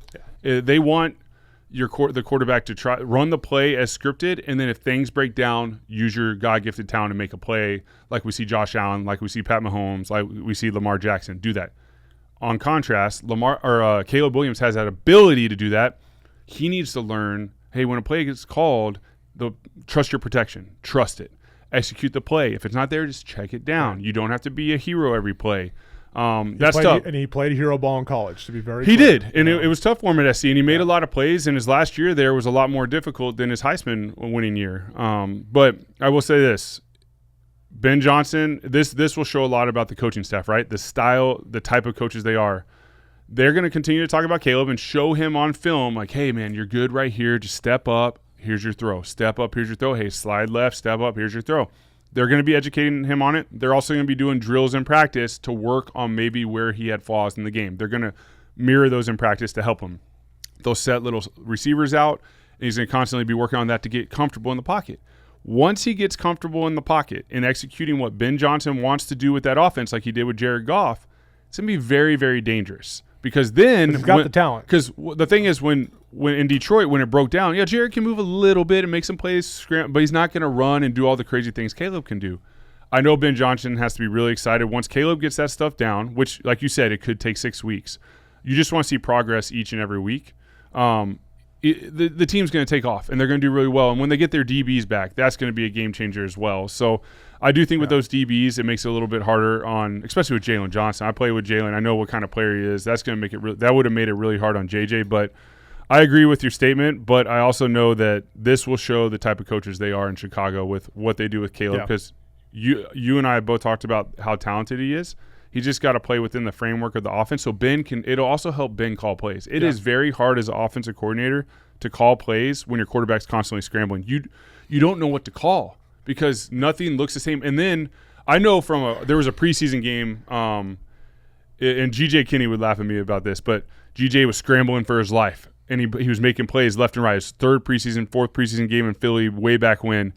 And I know Howie it was tough for Howie to assess the players on the field, like the offensive line stuff, because GJ was constantly scrambling. He couldn't see what type of players they were.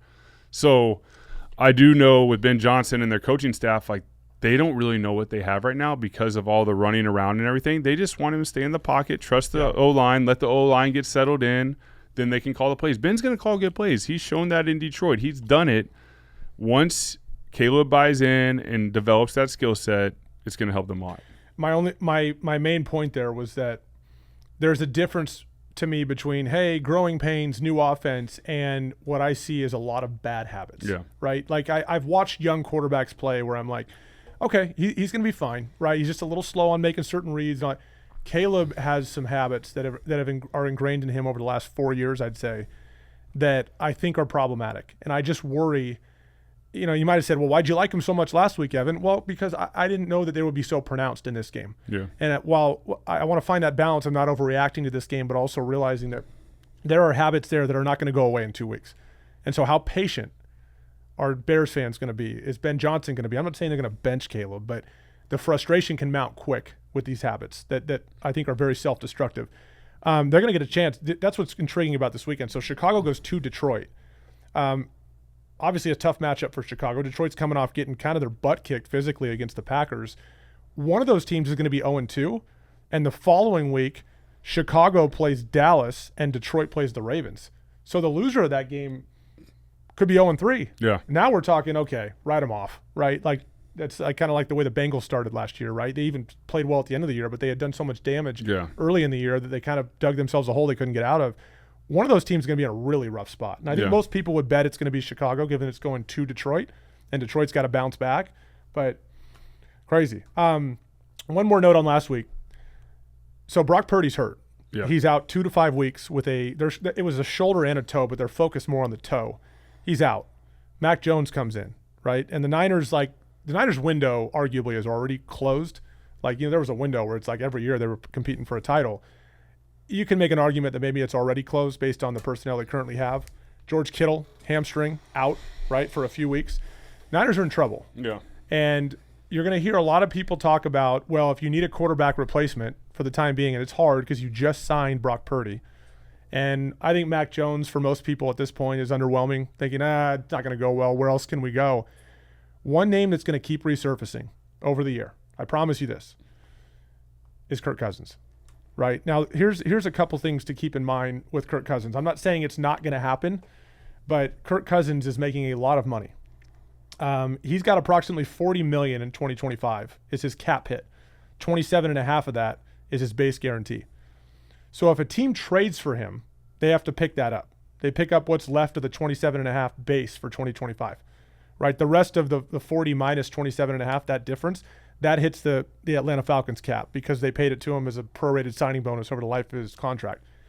So you might say, okay, there might be a team out there that can absorb 27.5 this year and then whatever he makes next year if it's worth it. But here's the issue. You got to make it worth it for the Falcons. Yeah. Because the Falcons are always one injury away from losing Michael Penix, right? Who they really like. Michael did a lot of good things this last week, even though they lost to Tampa Bay at home to open the season. But the problem is that the signing bonus portion of Kirk's contract is prorated from a cap hit standpoint, is prorated over the life of the contract. So each year, let's say it's a 4-year deal. You take 1/4 of that each year and it hits the cap. If you trade Kirk Cousins, that cap hit, 100% of it accelerates to that year. Okay, so if they were to trade him this year, they'd remain on the hook for the prorated portion of his signing bonus, which is approximately $37.5 million, would be accelerated into a cap hit in a single year for the Falcons. So if you're the Falcons, and you might need him as a backup if Penix gets hurt, because by the way, Penix had a bunch of injuries in college. He stayed healthy at Washington, which is why he was drafted so high. But he was at Indiana, I think he tore his ACL twice. I really hope that never happens again, but he's had a lot of injuries. Yeah. So if you're the Falcons, you're like, not only has Penix been hurt in his career dating back to college, but we have a massive cap hit if we trade Kirk Cousins. It's how you kind of avoid the loophole of people just like restructuring deals and then being like, oh, we don't want him and trade him. There's a penalty for that, right? And the Falcons would have to absorb that if they traded him. So the only way they do it is if a team steps up and goes, we know you guys got a big cap hit to deal with. We're going to make it worth your while. And we're going to offer you this, this, this, and this. Compensation, players, draft picks. Is that something the 49ers realistically are willing or able to do? Is it something other teams – I don't know. Cousins is a viable starter in the NFL. He makes any team better that has a very average starter. They're fine with Purdy, but if Purdy's out, he makes the Niners better if Purdy's out. Yeah. But you just have to keep in mind it's not free. It's not just money to go grab Kirk Cousins. It hurts both teams significantly to make that move. But I think you're going to keep hearing Kirk Cousins' name over the course of the season. Yeah, you'll hear it all season. I mean, the 49ers are an obvious one because of the history of Shanahan. I mean, Shanahan loves Kirk. There you go. Kirk's played at a high level in his system. He's with him in Washington. He drafted him, right? Yeah, Washington. Yeah. At the same time, too, we talked about this last night when we were talking through this segment. I mean, if I'm Atlanta, like you said, Penix is one play away, and hopefully stays healthy. I'm excited to watch this guy play. I think he's going to be an outstanding player. But at the same time, I mean, Kirk last year was playing good ball, and then he suffered a shoulder injury and fought through it because they're paying him, and he's the captain, he's the leader of the team, and then that's when his play dipped. So right now, I would imagine Kirk is very healthy. He is a guy that if he steps on the field for Atlanta, if something happens, they're going to be really good. I mean, they have two quarterbacks right now that are really, really good. They were good last year before he started dealing with being banged up. Yes, right? And that's I mean, people don't realize, like, you have a shoulder injury, it affects everything. It affects your ability to throw, the balls you need to throw. It affects your mindset because you might not be able to throw the ball that you used to be able to throw. So then you're, like, trying to figure out, do I even have the ability to throw it where I need to get it to? Can I throw it on time? Can I get enough juice on it? But, yeah, I mean, if you get rid of him, the backup's Easton Stick. Okay? So you're not going there. You're not going there. Easton's been around the league, but he hasn't played a substantial amount of football. Is he a guy that can take you and give you a playoff run? No. Is Kirk Cousins? Absolutely. So there's a lot. I agree with you. You got to keep him. Is what you're saying. I'm keeping Kirk at least for this year. At least for this year, I'm absolutely he makes your team better. Yeah. Not only from a backup standpoint, but for a guy in the locker room, for a guy to be with Michael Penix, to be in that film room, to show him what he's seeing. Because I'd imagine Kirk is being a great teammate and being in there like, hey. He's answering Michael's questions. He's showing him what he used to do, how he reads plays. Maybe Michael asks him questions and Kirk's there. So that's a huge. If you lose Kirk, you lose that ability to have someone grow. I mean, it's the same thing in Chicago. We didn't even talk about this, but Case Keenum's in that room. So Case is going to be able to help Caleb Williams out. So having that veteran presence in there. What do you know about being a backup? Nothing. I didn't do much as a backup, but I can talk football now. Okay. But at the same time, I think Atlanta keeps them. I do think there comes a point middle of the season where if a team's absolutely desperate and Kirk has a history with that coach and they have to win that year and the coaching staff is on their last leg, then they bet it all. But I don't see that situation arising. Yeah. Cap hit stuff, the financial implications of these things are real. It's something that we usually overlook. We just think, if you need him, go get him. Yeah. A lot of times teams will structure deals for short-term gain, but it presents long-term pain, meaning they will move stuff to a salary cap so it won't hit as much in the first year you sign him, because if you move like $20 million of a deal, you move to a signing bonus, and it's a 4-year deal. Well, then $5 million a year is the cap hit on the signing bonus portion, and then the actual salary portion hits each year as well. So you can spread it out. Sometimes you can backload it. And so it seems cool at first, and then as they approach the end of the deal, the teams are like, "Oh my God, we're gonna have so much dead money with this guy." But they're wanting to win early. You mortgage the farm to win games, Yep. right? And so we saw the Rams do that with Matt Stafford and Jalen Ramsey and all those guys. Yeah. They said, "You know what? Screw it. We're not thinking about 4 years from now. We're thinking about this year." And they got a ring. And they suffered after it because of it, because of salary cap issues and all that. So that's a great segue into the next team we're going to talk about. That leads us to tonight's game. Tonight, the Commanders go to the Packers. The Packers are about a 3.5-point favorite at home. It's kind of oscillated between 3 and 3.5, which sounds about right because the Commanders are good, and Jaden Daniels is damn good, and they've got a lot of pieces. They look good on defense too. Their pass rush looked better. Defense was an issue for them last year, especially stopping the run. They look good. They're playing the Packers. Before we jump into the specifics on this game, and by the way, we're going long today, so listen to this thing on 2x speed if you want. You're going to want to catch all this. The Packers. This is a hat tip to the Packers. I played my rookie year for the Packers and was around the organization for a little over a calendar year. And the season that I was there was Aaron's first year starting. And I found myself on Sunday watching the Packers play and physically destroy Detroit. And Detroit's built on physicality. Dan Campbell, that's their model, right? He's like, we're going to pound you. We're going to have balance both sides of the line of scrimmage. We're going to be monsters. And they did that well last year. Fell short in the playoffs, but they did it well. The Packers blow my mind. They really do.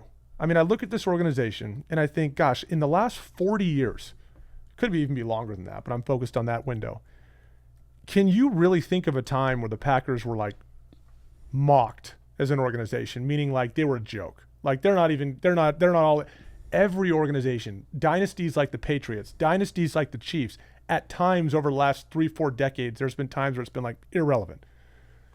For a publicly owned team, that's had turnover at the president spot. Mark Murphy was the president there for a long time. He was there when I was there. Great guy. Ted Thompson was a longtime GM. Ted has since passed away, and they have Brian Gutekunst now, who's the GM. This organization's unbelievable. I mean, I go back to, if you look at, and I think where it starts is quarterback stability. So the last 35 years, the Packers have had five losing seasons the last 35 years. That's unbelievable. One of them was in my first year there in 2008. Aaron's first year starting, transition year. But nobody in Green Bay, in the organization, fans alike, nobody was looking at it saying, what are we doing? We're screwed. There was hope. It was it was the first year of a transition. So it was hey, you know what? We're fine. Aaron had a great year that year. But there was just some pieces that were missing. But everyone knew 1 year transition, we're in the playoffs next year. They've had 3 QBs basically over the last 34 years. They've had Favre for 16. They've had Aaron for 15. And now they're on their 3rd year with Jordan Love. They've been mocked for decisions they made personnel-wise. Yeah, get yourself some. They've been marked for decisions they've made personnel-wise. For example, they just finally drafted a quarterback or a receiver in the first round in Matthew Golden from Texas. And a lot of people wonder, well, why didn't you do that for Aaron? By the way, Aaron's had some incredible receivers over the years, right? Greg Jennings, Jordy Nelson, and then Devontae Adams, to name a few. Incredible. And all those guys were not first-round picks. They hit on draft picks.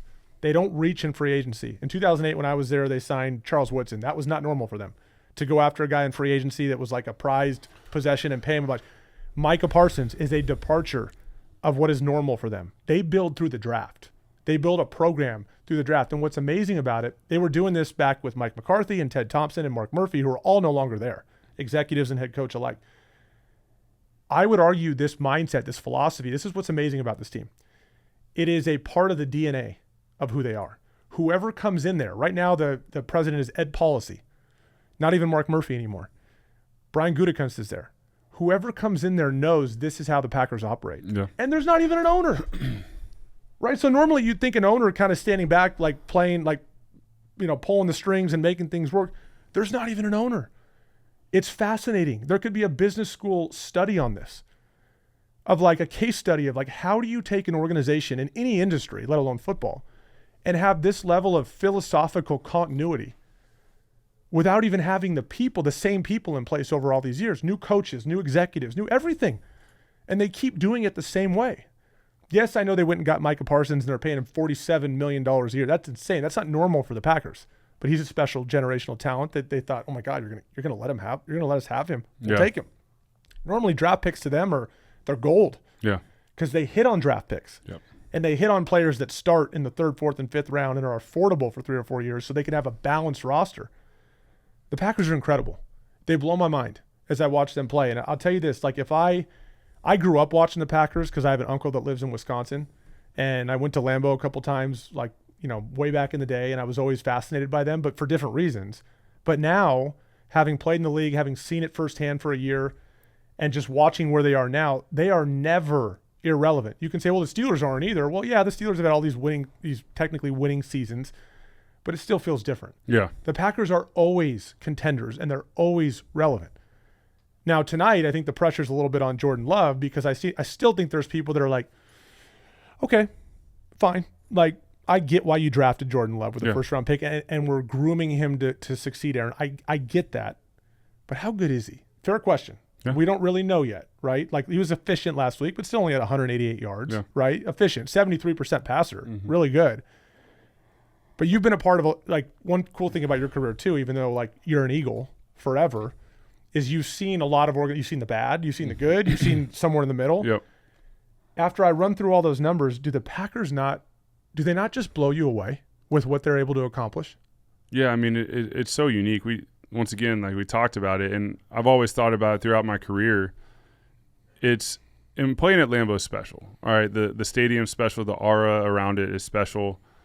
But as a player, it's different than a lot of cities. I mean, it's probably like Buffalo in the sense like smaller. Yeah, I mean, in a sense like there's not like a lot of areas. It's the size of Costa Mesa. There's 100,000 people. Well, it's like in Philly. Right? Like I lived in different parts of Philly. Then I lived in New Jersey. I go into the big city for dinner on Friday with my wife. All those different things. It's really not that way in Green Bay.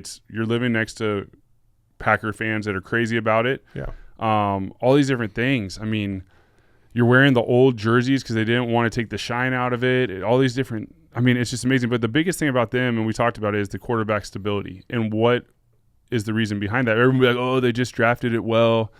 No, they have a philosophy that no one else really does. They have a franchise quarterback. Let's go back to Brett Favre, because that's just as far back as I remember. They draft Aaron. Everyone talks about Aaron's draft day, how he goes down, whatever. They got the guy. Aaron then sits, what was it, 4 years? 3 years. 3 years, and then played his fourth. Well, it's a good thing Aaron didn't start playing right away because totally. We were talking about Tom Brady saying Jeff Tedford holding the ball. Oh my God, it looked awful. Like the Cal quarterbacks just look so bad throwing the ball with their arms up, and it's just So he got to watch Brett, and Brett shaped him into like who he became in the sense of just the throwing motion, just like let it rip, like be fluid, like. And I do know any quarterback that went and played with Aaron in Green Bay, like you had to do Aaron's footwork, which is it was very different at the time than any other quarterback was doing. So good though. And then you do like that little jump throw that he does, and all of a sudden, like I played with different quarterbacks that played with him, and they would do the jump throw thing because that's what they were taught to do for the efficiency, the hip movement, all those different things. Well, Aaron then becomes who he is, Hall of Famer, one of the greatest to ever play the game, maybe the greatest, not winning all the Super Bowls, but to play the game. And then they do the same thing with Jordan Love. They draft Jordan Love, he sits, he waits, he watches Aaron play. And that's why there's not that year where... And they were chastised for that one as well. They were. Like, They're what going are to you be doing? They went to Utah State. It's wherever he went. He turned it over a bunch. You're crazy. Why are you doing this, right? And that's why I go back to my point. There are rookie quarterbacks that do really well and play really well. But will it be that way for long term? I don't know. But if I am a rookie quarterback playing or a young quarterback like a J.J. McCarthy, a Caleb Williams, all these guys, if I'm a franchise, it's sort of like a reverse psychology of what the Packers are doing. I'm getting a great veteran to be in that room. I'm not having a young quarterback room with just young quarterbacks. I've been in rooms like that. It's very difficult as a young player. When I was in St. Louis, it was myself, Case Keenum, and Sean Mannion. Sean Mannion. Yeah. Sean Mannion's brilliant. Great. We were all very, very, very young players. You want like that veteran in there to help the young players out. That's why in 2016, when I went to Kansas City, I got to be with Alex Smith. Mm-hmm. I learned so much. This is going into my 5th season. It's before your Super Bowl run. It's before my Super Bowl run. I learned so much about preparation and being a pro. And I thought I was being a pro, but Alex was the epitome of a pro in the workplace with his diligence. And we would go out to dinner with our wives on Thursday night, and he would be like a totally different person than he was in the facility. Because when he was in the facility, he was laser focused on everything. There was never a dull moment. Everything was preparation. At dinner, he'd let loose and relax. It taught me a lot about the laser focus and the preparation and how to go about it throughout the week. I learned from a veteran. So Green Bay has done a great job of that. Yeah, they get ridiculed. Oh, why are you letting this guy sit? Why did you draft this guy? But these guys are learning how to be pros. So when they get their opportunity to go, there's not that rookie or that first-year starter like hurt or like where it's just rough. There's a quick acclimation, and then they're playing good ball, and everyone's like, oh, man, they got another Aaron Rodgers. They feel like veterans, you know? They feel, because they are, in a sense. They learn from a veteran. They had time to have a couple off seasons as a pro to take a breath, digest everything they learned from the guy playing in front of them, so when they got their opportunity, they implement it. When you're a rookie, you're basically taking everything from college that you learned and you're playing, and it becomes a lot more difficult. In a way, they're disciplined. And again, when I say they, the organization is this being that is going to stay what it is no matter who you insert into these positions. That's why I'm amazed, right? Yeah. You don't have this consistent owner. There's really no like continuity piece. It's just the organization just speaks to like, this is how we do it. And they're disciplined. They don't listen to the noise. And so like as much as passionate fans matter, as much as we like media matters to draw interest to the league, they ignore guys like us. Yeah. They ignore the fans as far as saying, no, this is what you need to do. Don't think about 3 years from now. Aaron's only got 2 years left. You need to take a receiver in the first round. They're like, shut up, right? That's not what we're going to do. We're moving toward. We're going to focus on winning now, but we're also trying to build a sustainable model of winning. Yeah. Right. And I don't think there's and for a team, you go back 40 years, two Super Bowls. Aaron had one, Brett had one. So I'm not talking about a dynasty. Yeah. But I am talking about a team that just some people in Green Bay might say, you know what, I'd rather have 5 or 6 really bad years to have 3-4 Super Bowls. Yeah. Maybe they'd say that wasn't our intent, but I still think it's fascinating. In any industry, you take these business school kids that are analysts and do case studies. Fascinating what the Packers are. Great documentary. And what they've been. It should be. I enjoy watching the Dallas Cowboys documentary. Maybe you can be the voiceover. The Packers need to have a documentary. This is for Netflix. The Packers, or anybody that creates documentaries, there's more than just Netflix, but anybody that creates them, someone needs to do a documentary on the Packers and the organizational DNA that permeates into the mind of anybody that gets hired there, and anybody that comes in continues to maintain the same mission statement of doing things a certain way, and look where the hell they are. It's unbelievable. And they've become my favorite team in football, not just because I played for them for a year, but I admire what the organization is and how they adhere to a set of principles about building a sustainable model of winning. And by the way, they're also willing to depart from it where it matters most. Hey, guess what? Micah Parsons is available. Oh my God, we have a certain way of doing things, but set that aside for a second. We're willing to look in the mirror and make subtle changes here and there to go after someone we think is a generational talent, and they did. I applaud them. We'll see where this goes. They beat the hell out of the Lions week 1, which is a hell of an accomplishment. They're a contender this year, and that leads us to tonight's game. Commanders go to the Packers. Game's at Lambeau. Packers are -3.5 favorite. Feels like a statement game, a litmus test for both teams. It's early in the season. Both teams are 1-0, but it's a statement.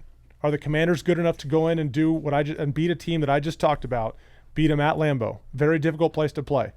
Are the Packers ready to take that challenge? Is Jordan Love ready to step up and be even better than he was last week? There's a lot of different ways to look at this game, but it feels like a statement game. I'm going to start with this. More pressure on Jaden Daniels or Jordan Love? It's easy to say Jaden Daniels, I think he had 6 comebacks in the fourth quarter last year to win. It's easy to say with him, hey, pressure's on you, dude. They rely so much on you, whereas the Packers have this super complete roster. They don't have to rely as much on Jordan Love. So that's one way to look at it. The other way to look at it is no, they got a crazy complete roster, the Packers do. Therefore, all the pressure's on Jordan Love, right? You got to step up and find a way to beat Jaden Daniels and beat the Commanders at home. Who do you think the pressure is more on for tonight's game? Definitely Jordan Love. I mean, Jaden Daniels is going in year 2, and what he's done is amazing. But Jordan Love, I mean, this is his 6th NFL season, 3rd as a starter. He's the one that's got to make the plays to win this game. And if I'm Green Bay, I'm really happy I have Micah Parsons right now because of Jaden Daniels' running ability. This is when I want a fast edge rusher to be able to track him down and not let him get away. But, yeah, definitely Jordan Love being at Lambeau. Commanders, well-coached team. There's going to be a lot of simulated pressures from Dan Quinn to sort of throw Jordan Love off. He's just got to stay true to his reads. I mean, simulated pressures means you're going to be picked up, but it's going to look like you're getting pressure. So, I mean, the great thing about Green Bay, and you just said it, is they have a way of doing things as an organization. It's not all on Jordan Love. He doesn't have to make every play. He just has to run the offense and do his thing. But that means there's more pressure. Like, do the job. Like, he was efficient last week. He's going to have to make a few more plays against the Commanders because who's the quarterback on the other side? Jaden Daniels is going to make some plays. He's going to have some highlight reels. He's going to do that. It's just staying focused. So I think Jordan Love's got to have another solid game. But it's hard going into Lambeau and winning a game. Yeah, I just think Green Bay is. I love what you just said about him. I was glued to what you're saying. I even told John over there at the producer desk, like, that's got to be a reel just on you talking about them, documentary, what it should be, because that is an interesting case study. But for Green Bay to really have an opportunity, and like Micah Parsons, betting on him, they need to go out there and they need to win this game. I agree with you. I think it's on Jordan Love. If Washington comes in and gets beat by a very complete Packers team and Jaden plays pretty well, we're like, they're fine. Yeah. Right? But the Packers need to win this game. Yeah. And Jordan needs to play well. If Jordan doesn't play well and Jaden outplays him, people are going to say, okay, Jordan, I think Jordan's the right guy, to be very clear. But I want to know what his ceiling is. I'm not sure where his ceiling is yet. He's above the threshold for me to say he's the right guy. I just don't know what his ceiling is quite yet. And I think each week we're going to learn a little bit more, and that's big. Micah Parsons, expect an impact. So last week the report was that he negotiated his way into more plays than they anticipated playing him. So I think he played like 26 or 27 snaps, which is more than they anticipated. Reason being is he didn't play in training camp. He had a little bit of a back issue. He runs hard. They don't want him to get hurt. Yeah. I sent you a clip of him chasing down Jared Goff, and it's like, my God, like that guy, his explosiveness is off the charts. And like, yeah, he broke the seal with that sack. And guys like that are that explosive, you worry about soft tissue issues, right? Like pulled muscles, all that stuff. You just don't want to see that happen. You want to make sure he's ready. Yeah. The Commanders are no stranger to Micah Parsons. So he has 10.5 sacks in 8 career games against Washington. Remember, he used to be in their division in Dallas.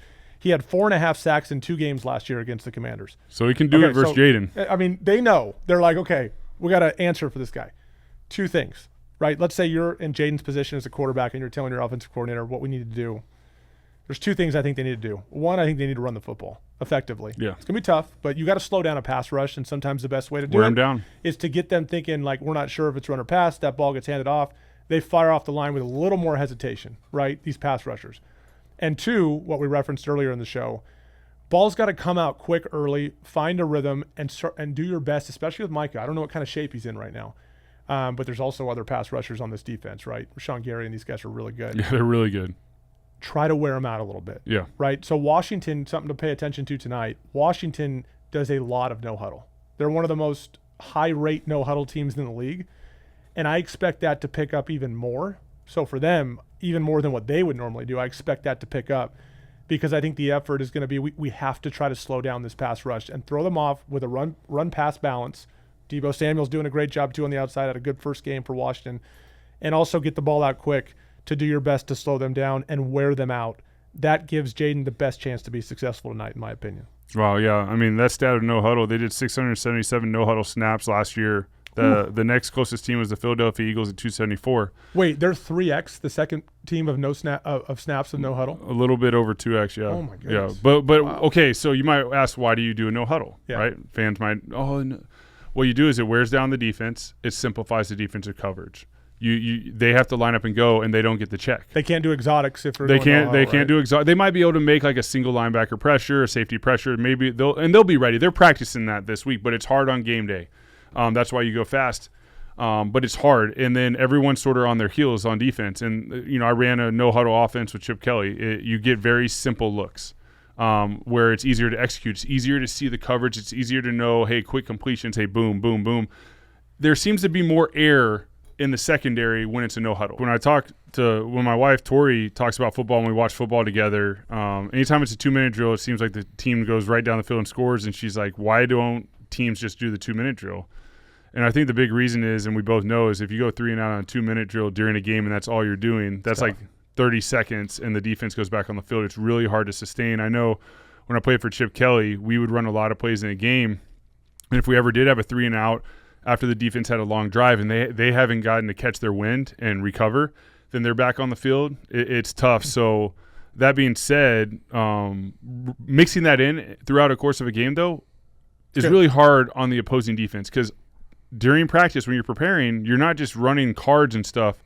You're trying to simulate a no huddle, which is really hard when you're running their scheme. So you're maybe giving the quarterback 5 plays that are similar so they can do it quicker. Or if you're doing cards, you're not going at that speed. Simplifies the defense, eliminates a lot of exotic pressures, and there becomes a lot more air in the secondary in the sense of easy completions. And that's why you do it.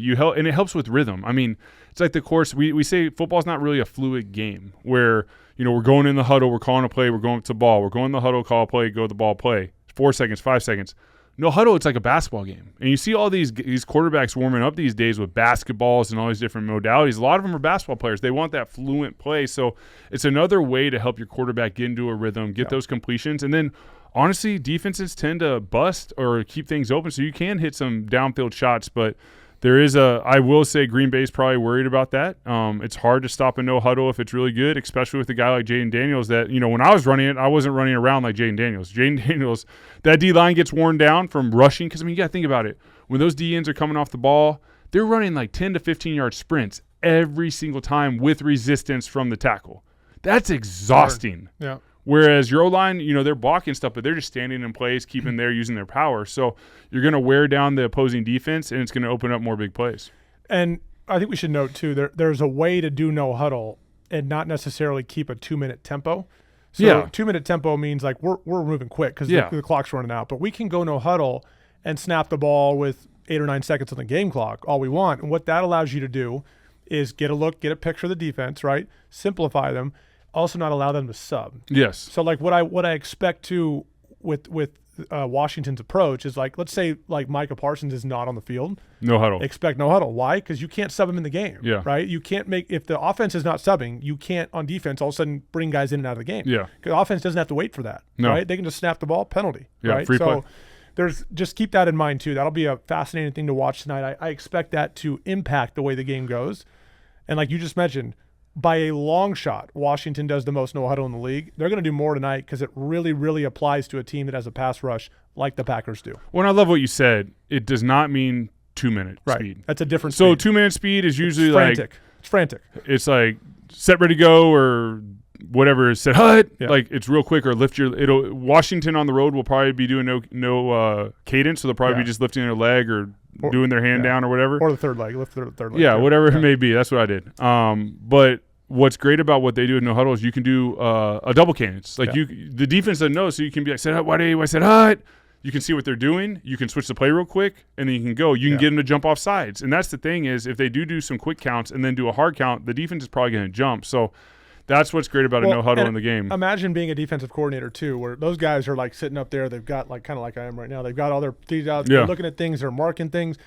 When there's no huddle, they're just like, all right, cover 3, base coverage, right? Base coverage. More or less, like okay, maybe bring one linebacker pressure or something. We'll mix in, but generally, they don't have time to sit there and be like, okay, who's the offense having the game? Okay, let's go with this front and this coverage and then this pressure. Let's go there. Like they don't have time for that, and that's part of. Look, Cliff Kingsbury's calling the plays for the Commanders, and that's what he should be doing. He is a much better play caller than he is a head coach, and I think that his track record has proven that. And that's not an insult to him as a head coach. It's a compliment to him as a play caller. He's fantastic at it. Other things to keep in mind for tonight's game, the Packers' injuries. They've got a couple offensive linemen that are listed as questionable. That could impact the game. Washington did a good job pressuring the passer last week. So keep that in mind. When it comes to a short week, health is a premium. There just is not, like every day when it comes to treatment on a short week matters. So if you're banged up, and you don't really practice much for a Thursday game, but if you're banged up, There's less days to get treatment. It's like 50% less time to prepare for the game. Yeah. And so when guys got a shoulder or something, yeah, you can shoot it up. Those things become much more pronounced. The Terry McLaurin impact. So he was only 2 catches for 27 yards last week. He's coming off of kind of a holdout during camp. Didn't participate a ton. He had an ankle issue during camp too. He played 79% of their snaps last week, 55 of the 70 snaps. So I would expect his impact each week to be more and more. They need him to play at a high level. 13 touchdowns last year. He was the main guy for Jaden Daniels, and I expect that. Now they have Debo this year, who had 7 catches for, I think it was 77 yards. Yeah, 7 for 77 and a 19-yard rushing touchdown. We all know how effective Debo is when he's healthy. He's kind of a Swiss Army knife. He can play running back. He can play receiver. He stepped in and got more volume last week with Terry kind of working his way back. So as Terry works his way back, expect his role to get bigger. They're still going to try to feature Debo when they can, but that's going to be a big one. So another big thing, another big point with the Washington defense, they're equipped to beat the Packers in the sense of their style. So they had on Russell Wilson in week 1, they had a 42.6 pressure rate, one of the highest of the week, despite only blitzing 26% of the snaps. That tells you that their D-line is creating the pressure. Yeah. Therefore, Daron Payne is a monster. Therefore, that in a no-huddle – like if you're a defense that has to create pressure with blitzes, a no-huddle offense is going to crush you. Yeah. If you're a defense that can create a lot of pressure with your D-line, a no-huddle offense, you have a better chance of stopping it. But at the same time, I mean, watching Russell Wilson play against the Commanders defense, he had no chance. Yeah. So, and Jordan Love and Russell – I know Jordan Love's younger, probably runs a little bit better than Russell, but they just saw that style of play. I mean, honestly, this is a tough game, and I like Green Bay in this game, but Washington does have the ability defensively to go in there and sort of mess with that Green Bay offense. Okay, so that's the game tonight. We're going to get to our Big Pick. Nick is going to give his pick here shortly on where you kind of just hinted at it, but you didn't necessarily say how they would fare on 3.5 points. That hook is complicated, right? 3 points is one thing, 3.5, unless you're going to buy it down to 3. That becomes something you want to think more about. Like, do I want to cross that critical number of 3 and think the Packers are going to win by 4 or more at home? Jaden Daniels is tough, so that's going to be a good one too. Let's do a quick look ahead before we finish up here to week 2. So I've got some key games here. I'm going to give just a quick note on each one of them, Nick. You can give me your thoughts as well.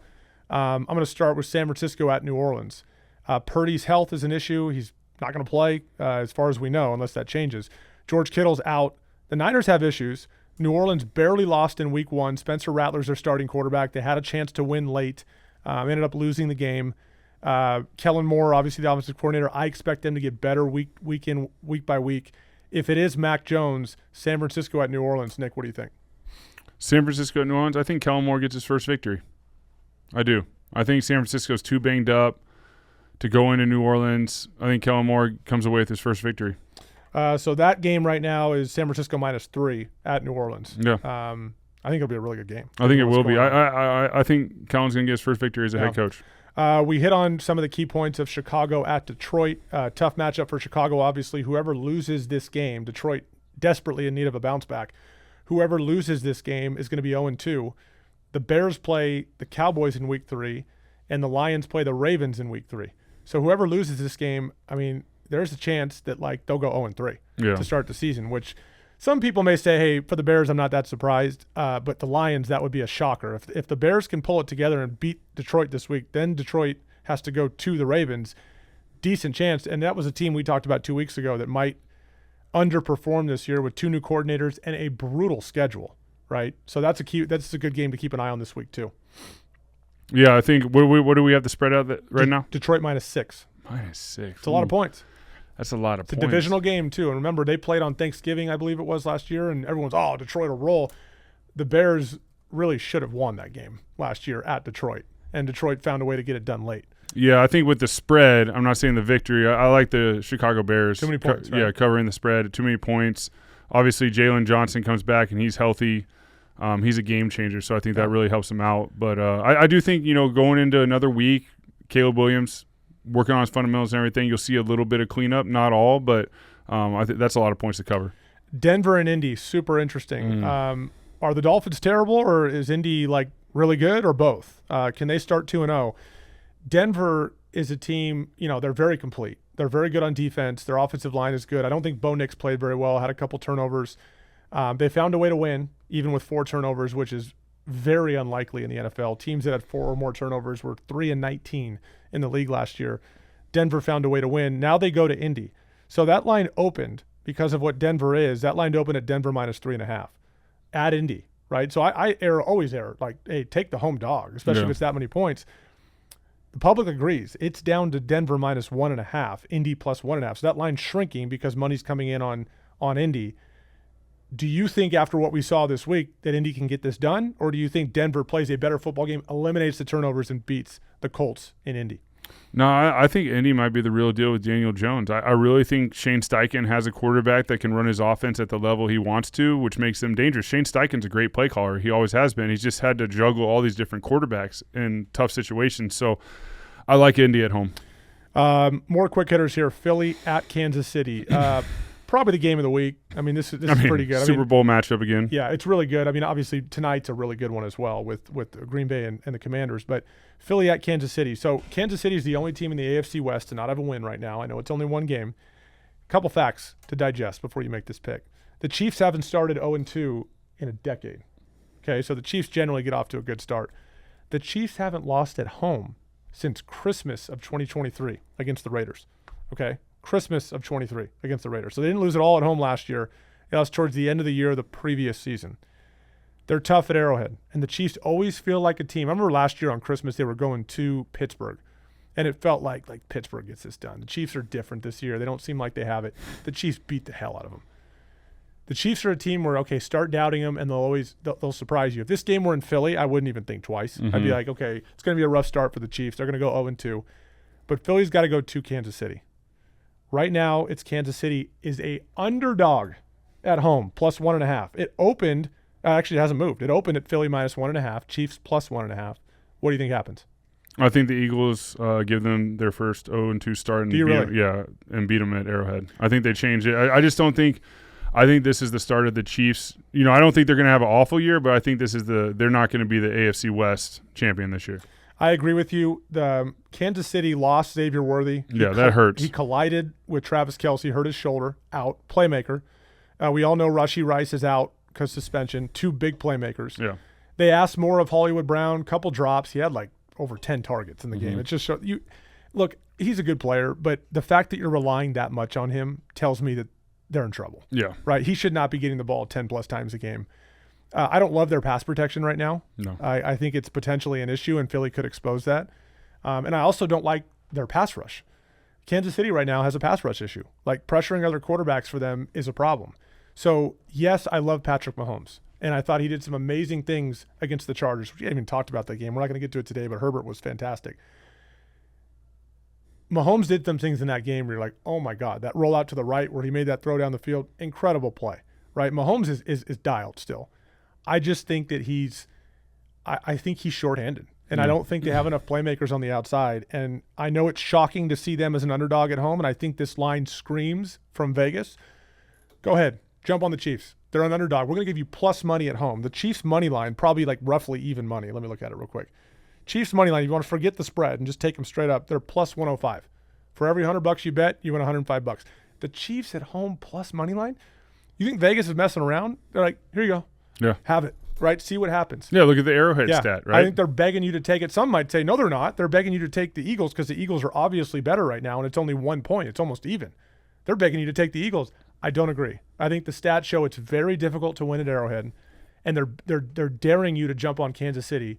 Philly's the more complete team, especially at the line of scrimmage. And unless Mahomes can pull some miraculous heroics, I don't think Kansas City can win this football game. I think the Chiefs win. Yeah, I think the Eagles win. Yeah, and I just think as long as Jalen Carter doesn't spit before the first play, we're going to be all right. Yep. Come back to the Chargers. They play at the Las Vegas Raiders. It's a great early division matchup. Vegas looked good last week.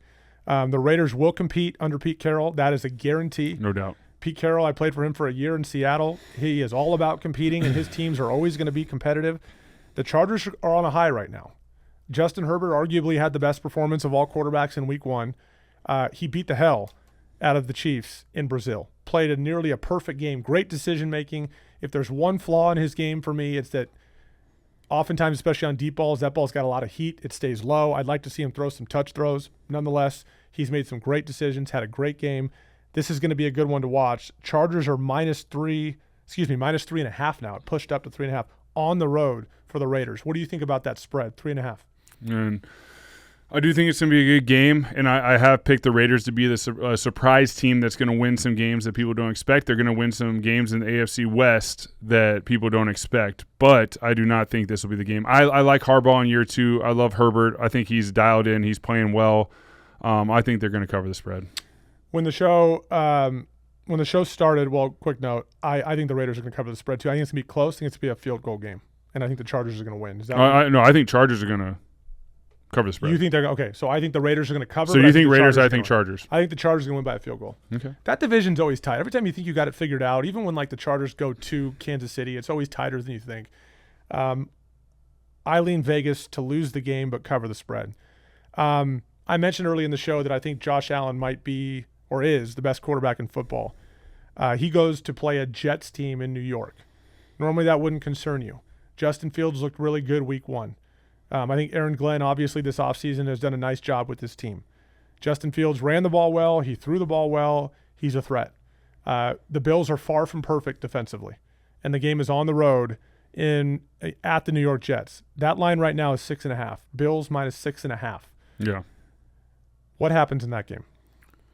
I mean, I like Aaron Glenn. I like what I saw week 1 against the Steelers. I mean, you're playing against Aaron Rodgers. I know Josh Allen can move around and do the things he does. We say he's the best quarterback in the NFL, but I like the Jets covering the spread in this game.